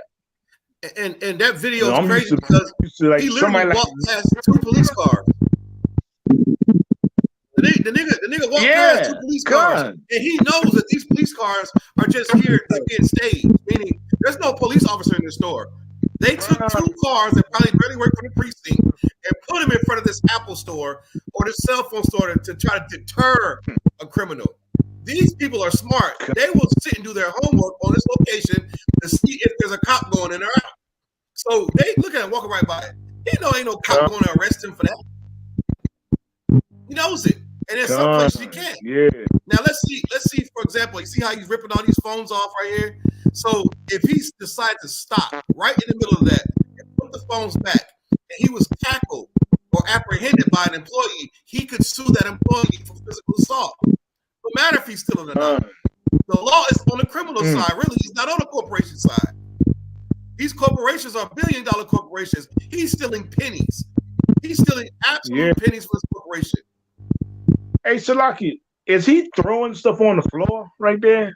He's yanking the cords off the damn the display. Yeah, he's yanking it and stuffing them in his damn sweatpants. He's got his sweatpants tucked in his damn whatever Crocs, shoes, whatever the hell those are. But he just stuffing them down his drawers so he can get the hell up out of there. Gun. Okay, I see. He yanking them. Yeah, okay, all right, I guess. Dang. And they're probably tracked, which makes him even dumber.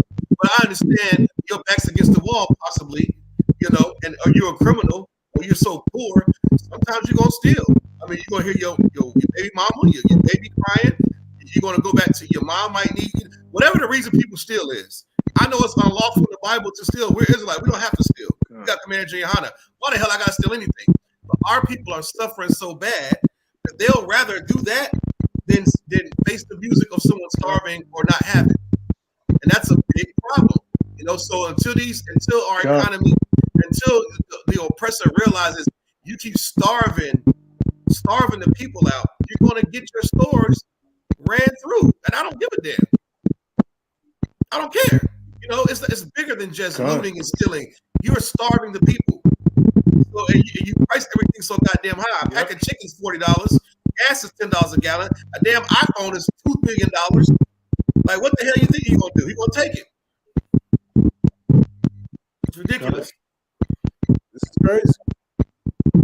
This is crazy, man. So this is what you understand. This is what's back to the topic as far as should black mothers, focus more on putting black men in the household.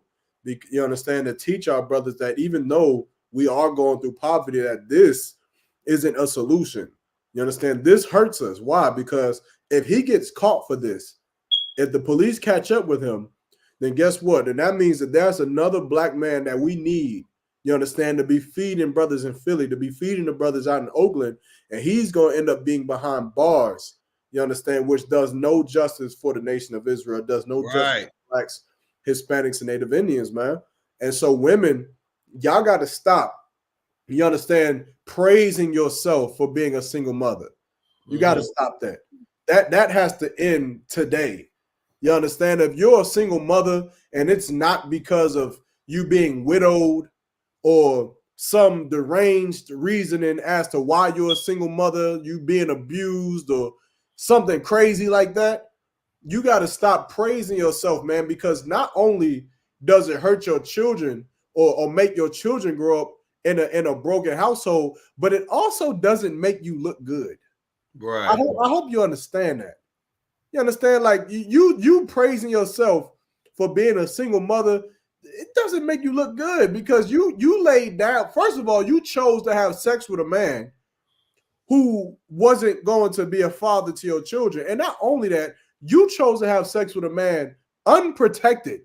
And so much and so that you got pregnant and he's still not with you. He decided, like, there was nothing about you that made him say, I'm never leaving you. So this praising of women being single mothers, it has to stop. Right. Praise women who have their husband. How about that? Right. Let's praise the women who stay with their husband and raise their children up and in a complete parent household. I feel like that should be the trend. Right. That should be what we look at. And that way we don't look up to being a single mother, because when we do what we're doing now, guess what? Women are growing up and they going in high school and they already have adapted to the mindset and idea that they're going to be a single mother, and it doesn't matter to them. That's it doesn't. right. They don't care. They don't have an ounce of care in the world of getting pregnant and then not being with the man, because you know why? If that nigga does the bare minimum, if that nigga don't do this, if that nigga don't give me Valentine's Day flowers and Valentine's Day gifts, I'd rather be a single mother. Why would she rather be a single mother? Because single mothers appropriate it. And that's the problem. Right. If single mothers told the truth, if single mothers told the truth about how many times they slit their wrist, about how many times they've drunk a whole bottle of Advil, of ibuprofen, how many times they've thought about putting a bullet in their brain because of how hard it is being a single mother, of how terrible your vagina is because of how many men you let inside of you in hopes that one of them will fill the void that you so dearly need, which is a father figure in your children's life. But yet none of them do. All of them, they take the box and they keep it going. They keep it pushing like this brother walking out this door. But instead of promoting that, you promote how good you feel when you drunk. When you drunk and when you drunk and your lust, drunk in your excitement, drunk in your partying, drunk in your friendships, drunk in your nightlife. And so when you go out there, you put on that whorish clothing, and you get out there, you pay that babysitter, and you go get out into them clubs, and you dress half naked, and you dance, and you happy, and then you get on Instagram, and then you post that you living your best life as a city girl, as a single woman who has 3, 4, 5 children, and you raising them all by yourself, man. You ain't raising them goddamn kids. The streets are. Right. You just the on paper provider. That's all you are. You ain't nothing more than that, man. But sisters, y'all, we got to do better, man. Start posting yourself, you understand, being with the man that you laid down with forever. Start posting that. Stop being a city girl, man. Become wives again, man. Right. That's what we need in the black community.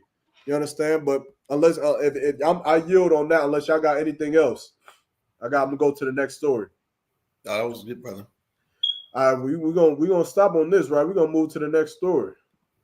Moving on, we got another story, man. Now this one, we went to something sad.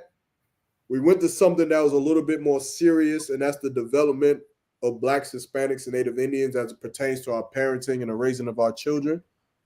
Now we're gonna go to something that's a little bit more funny. It's disgusting, but it's kind of funny, right? I think it's kind of funny, right? How many of y'all have heard of Miss Nita or Miss Netta? Oh, you talking about that big, ugly, demonic looking tranny? You done gave it away. Damn, man. Look. Let's see here. Let me see if I can. Hold on. I'm gonna just play this video, man. This video of Miss Netta right here, man. This is a woman. I got something today. It is. Oh, sorry, Cap. Sorry, Cap. Did you have something? No. I was just saying, I thought I saw it on Facebook or something. Yeah. It's probably the same person. I wish I didn't see it on Facebook. I know, right? Let's see what she got to say. Okay, y'all. Happy Tuesday. How y'all doing today? I got Charles' lunch today, and it is beef stew. Beef stew. He said that's what he wanted, all right? And he wanted some cornbread muffins. So we're going to do a little twist today, y'all. Don't judge me. But I'm going to say grace today. Y'all ready? Okay. Amazing grace, how sweet. Come on, man. I can't take it. That saved a wretch like me. I once was. Hey, cool. All jokes aside, though, right? Tell me me that this couldn't be a character on the Boondocks. Could be a what? A character off the Boondocks. Yes, it could. That thing ugly as hell.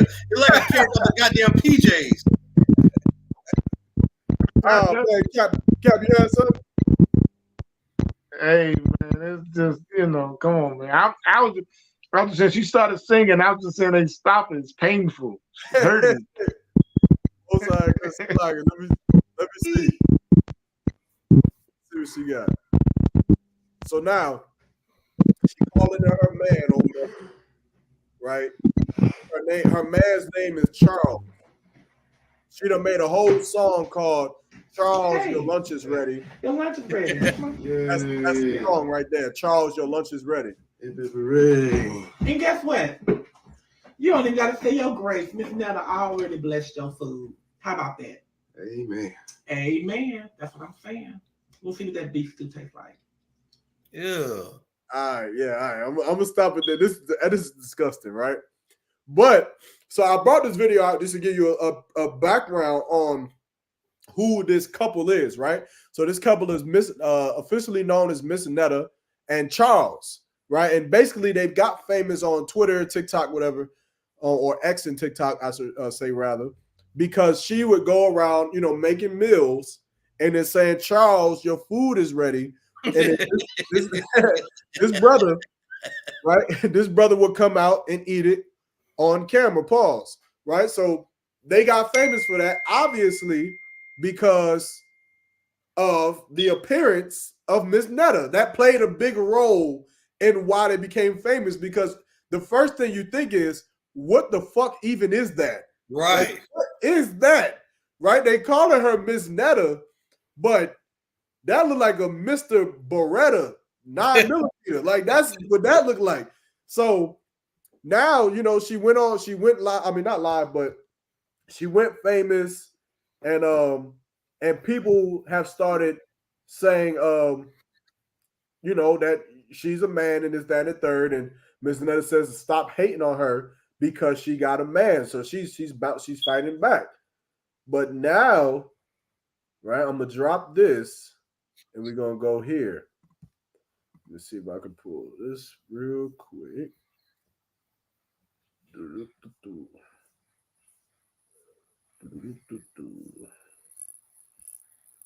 They gotta stop making people famous, man. What the? How does that even make it to superstardom or whatever the hell you call it? Like, good night, man. That thing is not easy on the eyes. Look for yourself. Look and weep. Social media sensation Mrs. Netta finally admits she's a man.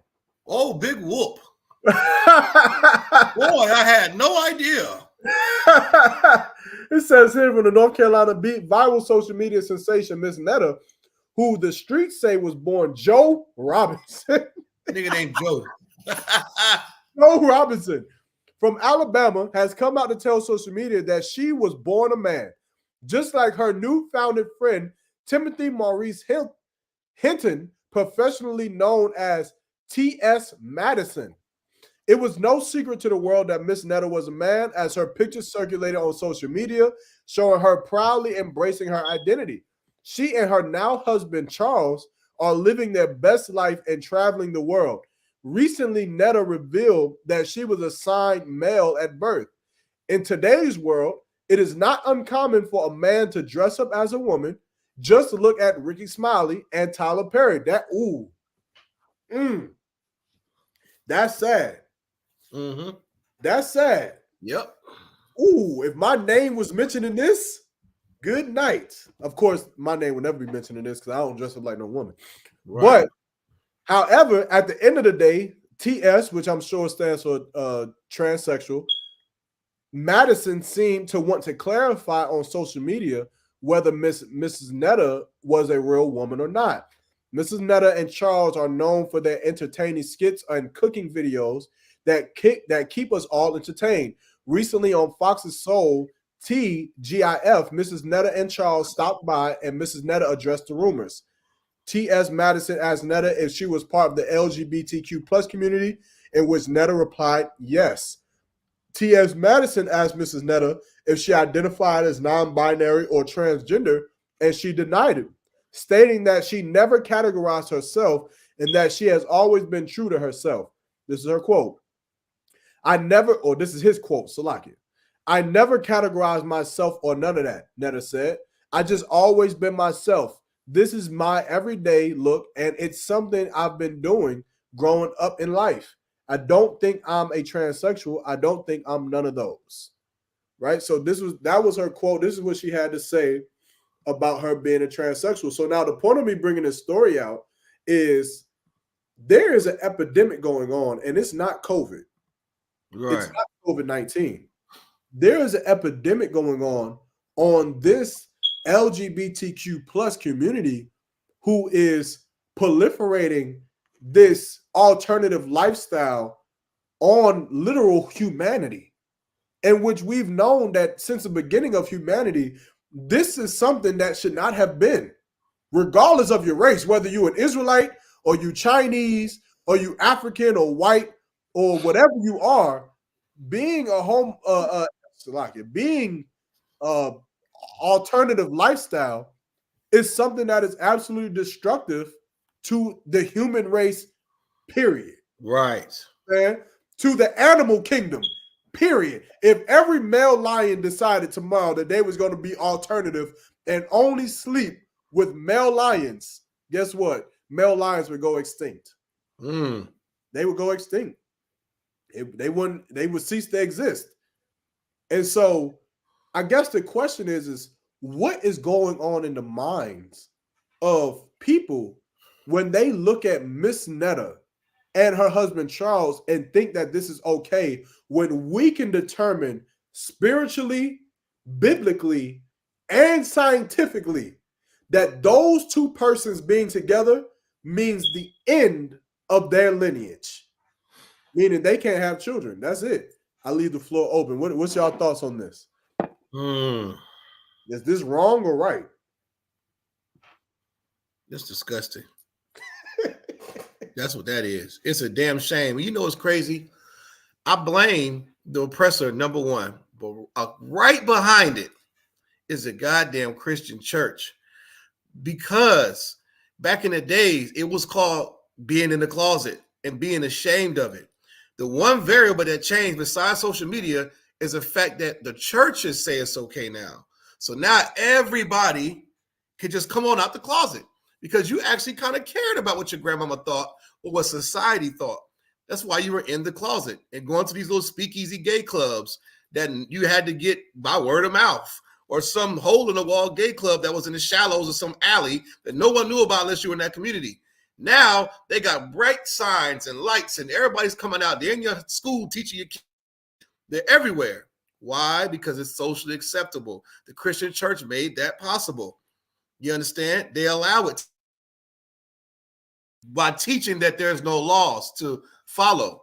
When you say God's law doesn't matter, of course you're going to have all these transformers and LGBTQ, IUIC bastards come out the woodwork because that's what they do. They have no shame. There's no pushback.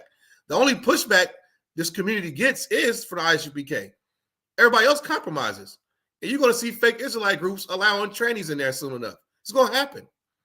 It's going to happen because they're Christians after all. They're going to find a loophole. They're going to find, I forgot, I'm sorry. The IUIC already has that. But I'm saying they're going to be more of that. But, you know, the Christian church allows that to be possible, man. And that's what it is. That's why Miss Netta, or whoever the hell it, Roger, what's his name? Roy? His real name is Roy Rogers. What's his name? Joe Robinson. Yeah, nigga named Joe, big 6'5", exotic cricket looking nigga. Talking about his name was Joe. and he's prancing around and he's getting famous. People are booking him. He's on social media. And he's so hard on the eyes. My God, that's an ugly thing. Look at that thing. If that thing walked in your room and you woke up and seen that in the corner of your room, you passed the hell out. What thing you talking about though? Both of them things. I'm about to get you. Nah, you ain't getting me. Both of them things. That thing in that right corner. Good night. That thing was in there. Imagine being asleep in your room and you just wake up and see that thing in the corner. Man, you probably had a goddamn stroke.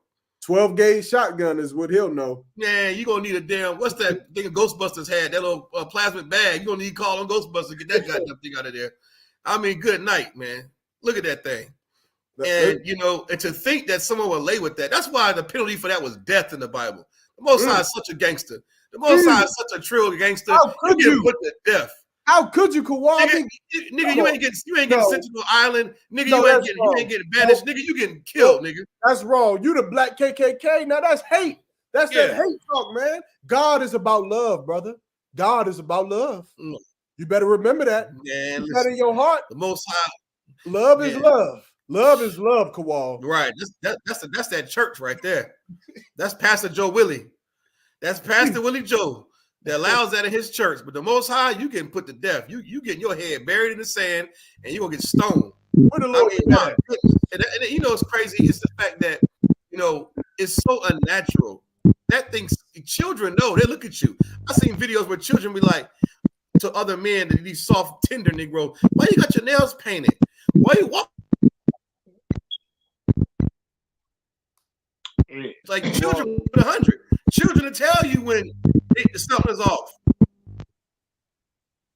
You know, it's ridiculous. My internet jacking up, man. My bad. I yield. Hey, Salakia, but this shit is. We know we near the end, man.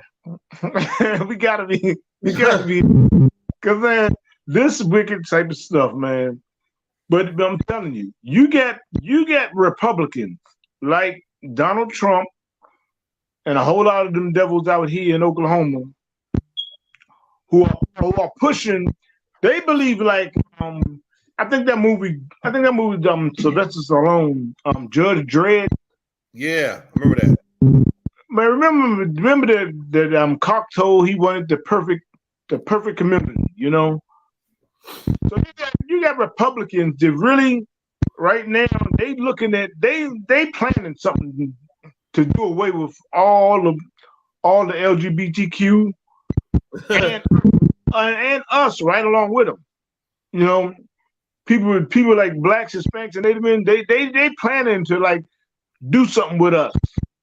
You know, we not infecting their perfect world no more. Right.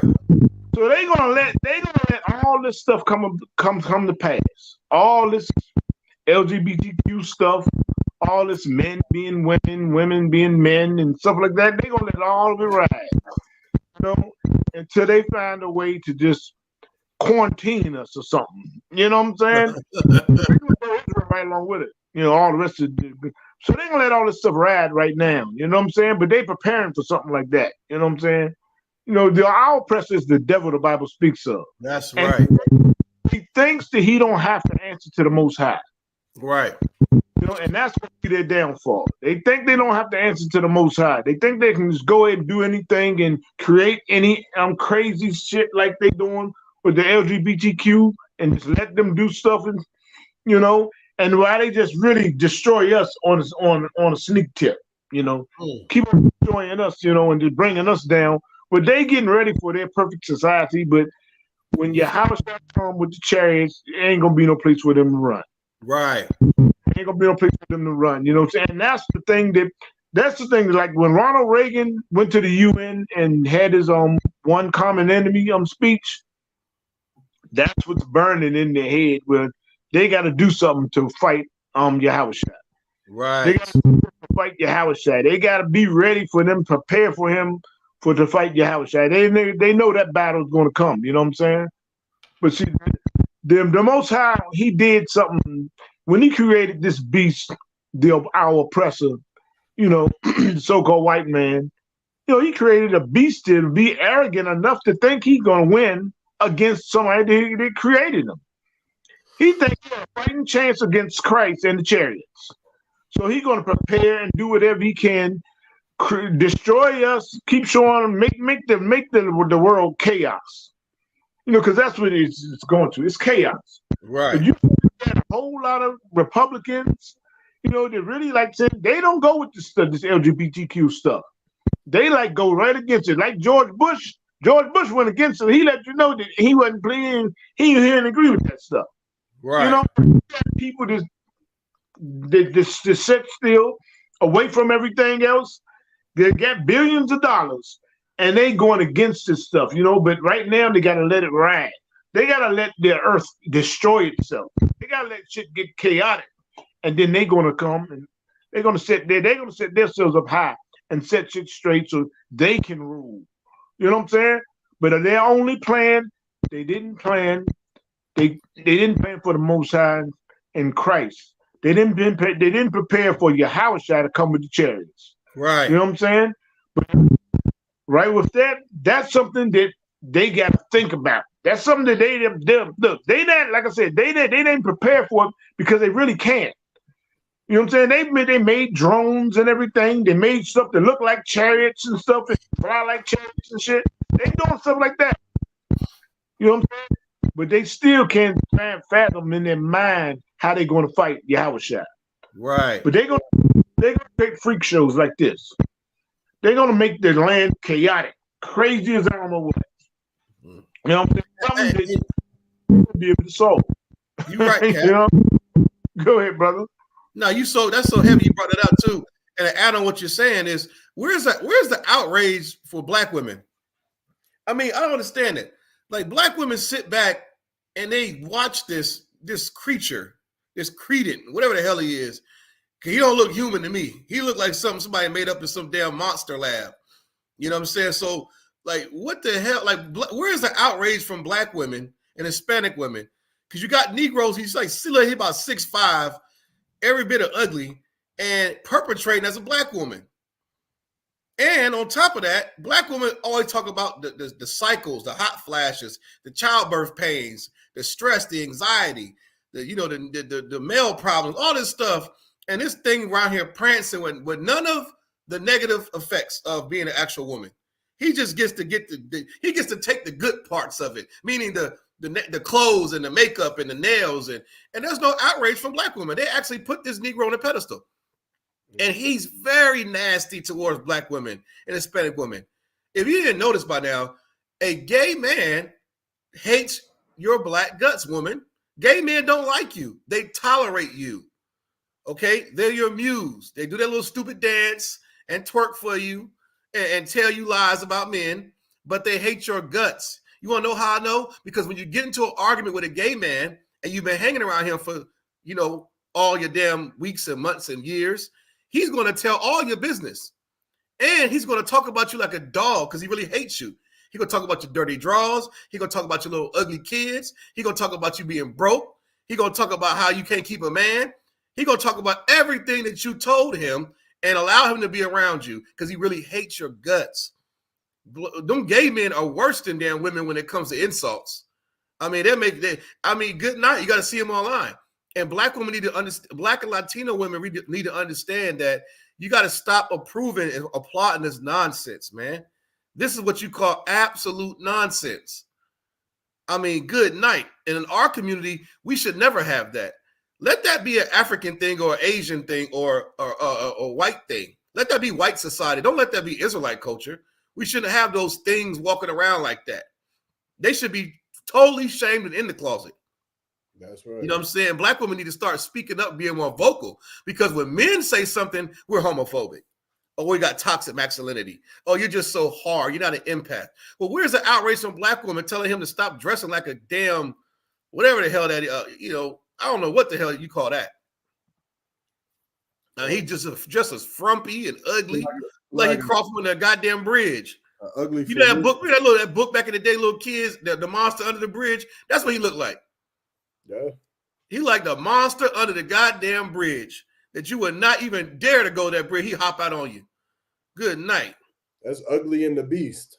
Yeah, Ugly in the Beast. I mean, just every bit of ugly, and his sin is showing. Look how demonic he looks. That thing looks evil. If you could draw a picture of evil, that's what it looked like. Look at his face. Like Jeepers Creepers, for real. Yeah, he do like, Jeepers Creepers. I gotta do it. Salakia. Man, y'all mark. Jeepers Creepers comic book was creepy as hell. The title was right.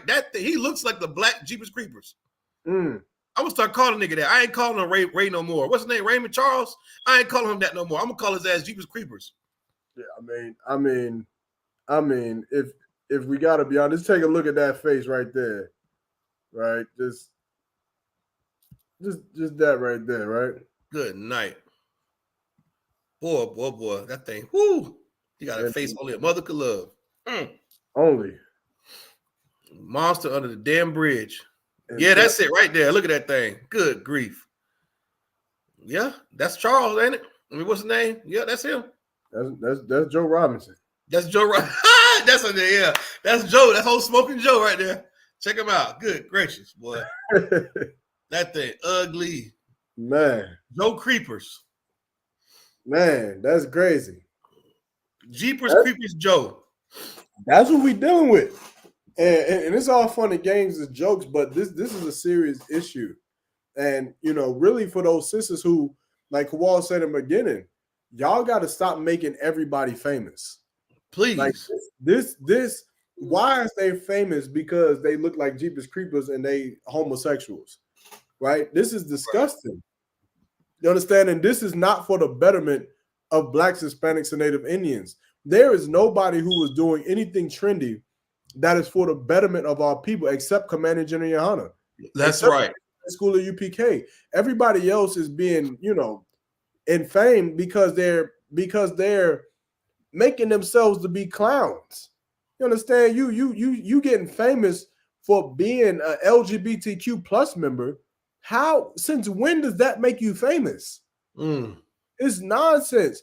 And the idea of it is that he is a man, and in his brain, he's going to cook so much for his man, and that makes him better than you, black women. Yeah, yeah. It makes him better than you, and you don't even see it. You don't even understand it. You don't even get the looks when you in the club with your gay homeboy, with your gay friend, and then that dude walks in. You understand? That dude walks in. That nigga walking. He fly. He got that javelin on too. Just know that.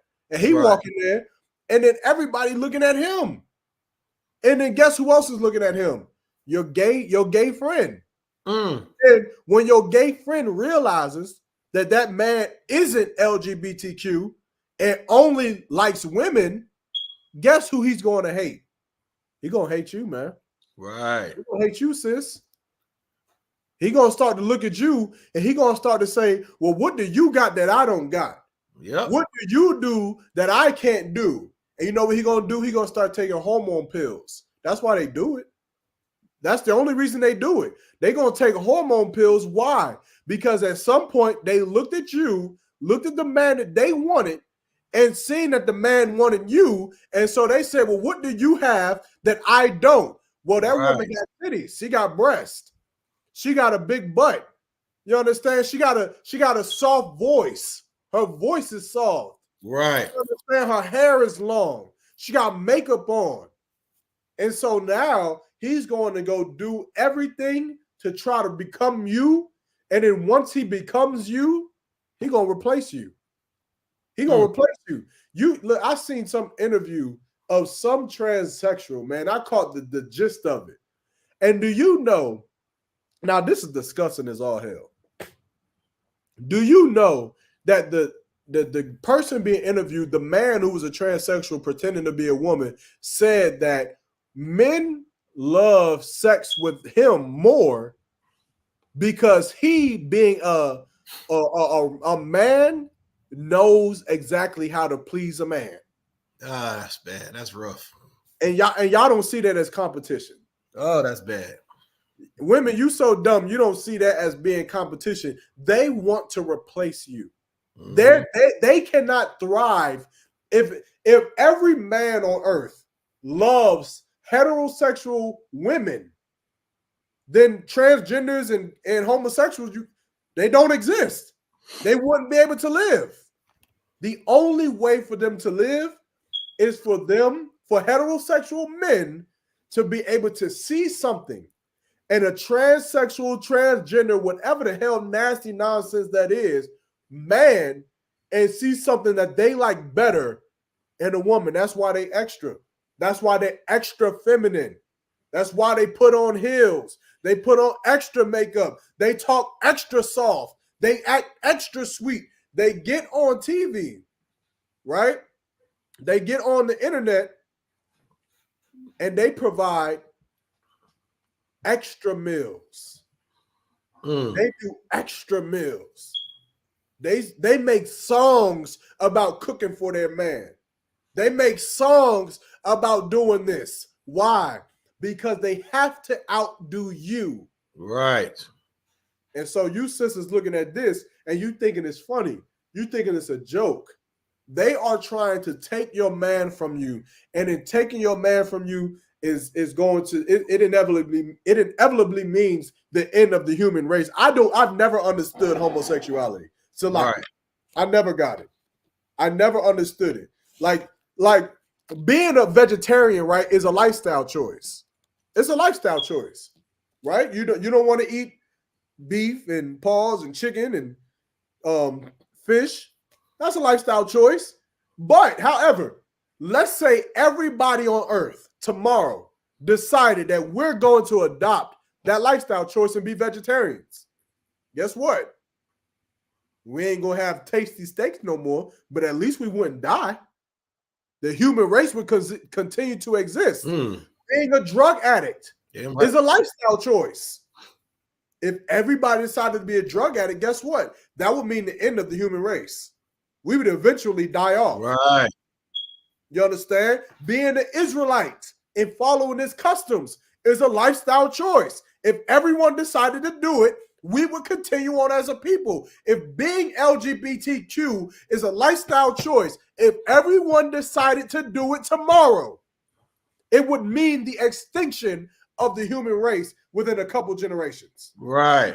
A generation, if I'm not mistaken. There would be no more babies. The baby who was born on that day would be the last baby born ever. And with less than 100 years, the human race would go extinct. So how do we ever appropriate this lifestyle? How do we ever look at this and say that this is okay after going to church on Sunday and saying we love God? After doing that. And if I'm not mistaken, don't they go over the story of Sodom and Gomorrah in the church? Oh, yeah. Hold on, Cap, you had something? Salaki, hold on. Salaki, so what'd you say? Oh, hold on. You muted one more time. Oh, I think we both clicking it. So it's like a reverb, like a bad reverb you get. Okay, hold on. Can you hear me? I can hear you now. Come. Oh yeah, come. Yeah, I was just saying, nah, they don't go over that in the church. It's in the Bible, lost in Christianity.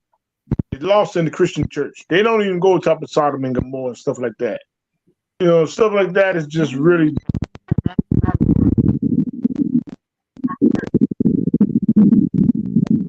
So it's like a real bad, like reverb. We can't hear you at all.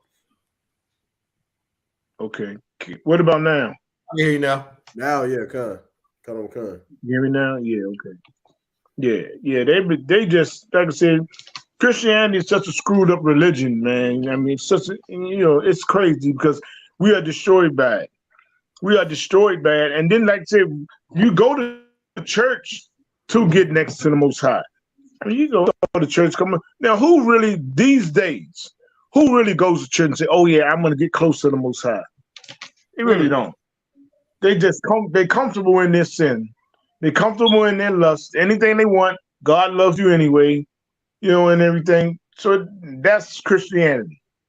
So when you talk about precepts like Sodom and Gomorrah and going over that whole story and everything, the way the Lord destroyed 5 cities of homosexuals, they're not going to go and read that. They're going to stay away from that. The pastor's going to make sure he stay away from that. Because if he go on that, what in the world is LGBTQ person going to think? He's going to lose now money. They won't come to the church anymore. But long as he can say God loves you anyway, no matter what sin you do, he loves you and loves you and loves you. What in the world? They just be comfortable in their lust. They're comfortable in their sin. And that's what the Christianity, that's what the church is about. The Christian church is about being comfortable in your lust. And that way, the church stays rich. Everybody stays rich. You know what I'm saying? And whatever. and they can go in and hate poor people for being poor. You know, Christianity is a diabolical religion, and you know it's from the oppressor. That's right. You know it's from the oppressor and can keep us down. Right. You know, that's the thing with Christianity. You know what I'm saying? We destroyed from it. Okay. You know, I deal with that. Okay. Hey, nothing but the truth, man. Wall, you have anything else on that story? Oh, that's it, brother. Okay.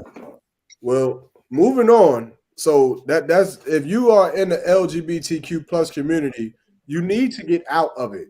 You need to find Commander Jenny Han in the ISUPK and learn to change your life. And if you are not a part of that community, you should not be supporting it. You understand? You should not be supporting it because you are going to be part of the problem that stems from that community and what they're putting on this. You understand?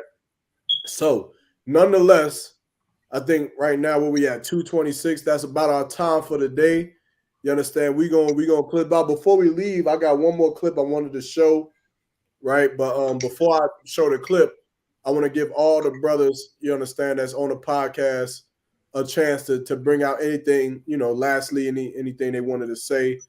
Captain Yagawap, you know, you got the floor. Hey, just get into that Passover. Get ready for that Passover. Pay your Passover fee, $200. Kids are free. You know what I'm saying? Get into that Passover. Remember, it's a commandment. It's a commandment. And when people take it light, this is why we still in this kingdom. You know, we got a whole lot of people that really supports what the ICBK does, but you be really, when we start talking about come to the Passover and paying your tithes, you be kind of be slight on that. Can they really don't go and do it? But hey, that's the reason why we're still here. Maybe if you pay your tithes, maybe if you come to the Passover and be obedient unto the Most High, just maybe we can get out of here. Right. Just maybe we're going to see them chariots. You know, just maybe. I mean, come on. Well, even Donald Trump said World War III is near. I mean, come on. Donald Trump, and when he was speaking in Vegas, he just said that World War III is near. Well, the Bible prophesies Christ to come in the middle of World War III. So I don't know what you people waiting on, the ones on the fence and waiting for the revolution and all types of garbage. You know what I'm saying? Get ready now. Get ready now. You know, every Passover, I've been saying for so many years, every Passover, this might be the last Passover in this kingdom. Right. You know what I'm saying? But who knows? Who knows? This one might be. You know what I'm saying? You don't have time to wait. Get in there. With that, shalom. Yeah, right. Officer Kowal. Hey, man, I can't say no better than Cap. Pay your Passover fee, man. Lord willing, we'll see y'all in Durham. You know, man, get ready for Purim coming up next the end of this month, the 22nd, I believe it is. Let's do a bid for the Most High in Christ. Big shout to Commander and Hannah. I'm going to holler at y'all next week, Lord willing. Most High in Christ. Also, shout out Officer Thabawan. He couldn't be here. That's right. Comments, though. He was definitely texting me. But also, make sure y'all get into the javelin raffle, man. Next Friday, next show, it's going to be too late.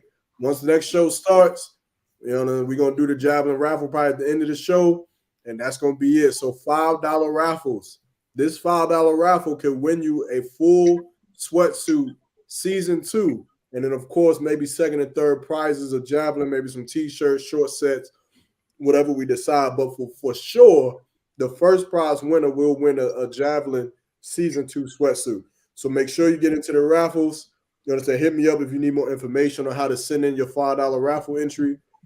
You understand? And other than that, make sure you tune into the Chainbreakers podcast every Friday from 12 to 2 p.m. You understand? I wanted to show this video. So I'm gonna play it right now, and then we're gonna salute y'all out. Shout out to Captain Katazai for this. Damn right. Since 1969, we've been teaching this truth. You understand? Rocking it heavy under Commanding General Yohana. And what I was saying a moment ago, you understand, before I realized we was muted, somebody was like, yo, that javelin, this sweatsuit is javelin. You understand? Nike. We don't rock Nike sweatsuits. Hold on, mess no it more. up. We rock Mess it Javelin. up. Straight up. I gotta redo it. It's like it. Since 1969, we've been teaching this truth. You understand? Rocking it heavy under Commanding General Yohana. And what I was saying a moment ago, you understand? Before I realized we was muted, somebody was like, "Yo, that Javelin, this sweatsuit is Javelin." You understand? Nike is dead. We don't rock Nike sweatsuits no more. We rock That's Javelin. right. Up and down. Right. There ain't no check. It's a Javelin. All right, straight up and down. Most High in Christ, man. Hey, shout out to Captain Kadazar for that, man. Right. Appreciate the words. Make sure y'all check out Tribe Vibes by Captain Kadazar. I believe it's like $4.99 a month. Is pretty much our own streaming service that's made from Captain Kadazar. You want to hear all of the Israelite, the real Israelite music, the Captain Akai, Captain Tahawar, Natazab, Shah. You want to hear the heavy hitters and the truth, their music. You want it right there on your phone at your fingertips, ready to be played. Download Tribe Vibes, man. Stop going to YouTube and all of that. Unless you really got to, then go to YouTube and make sure you click on their videos. But other than that, download Tribe Vibes, man, and support Captain Kadazar, all his books, everything that he's doing. That's a Tawab brother, you understand? And he's partially the reason why he's taken down one of the most prominent giants in the Egypt swallowist community, being polite, you understand, who wanted to come against Captain Kadazar. He stood tall. So let's stand tall for Captain Kadazar, you understand, on the other side. So make sure that y'all tune in to the Chainbreakers podcast, get into the raffles, get your Tribe Vibes, man, and be at the Lord's 55th annual Passover, April 20th. Durham, North Carolina, 2022, man. It's going down. All the heavy hitters is going to be in the building.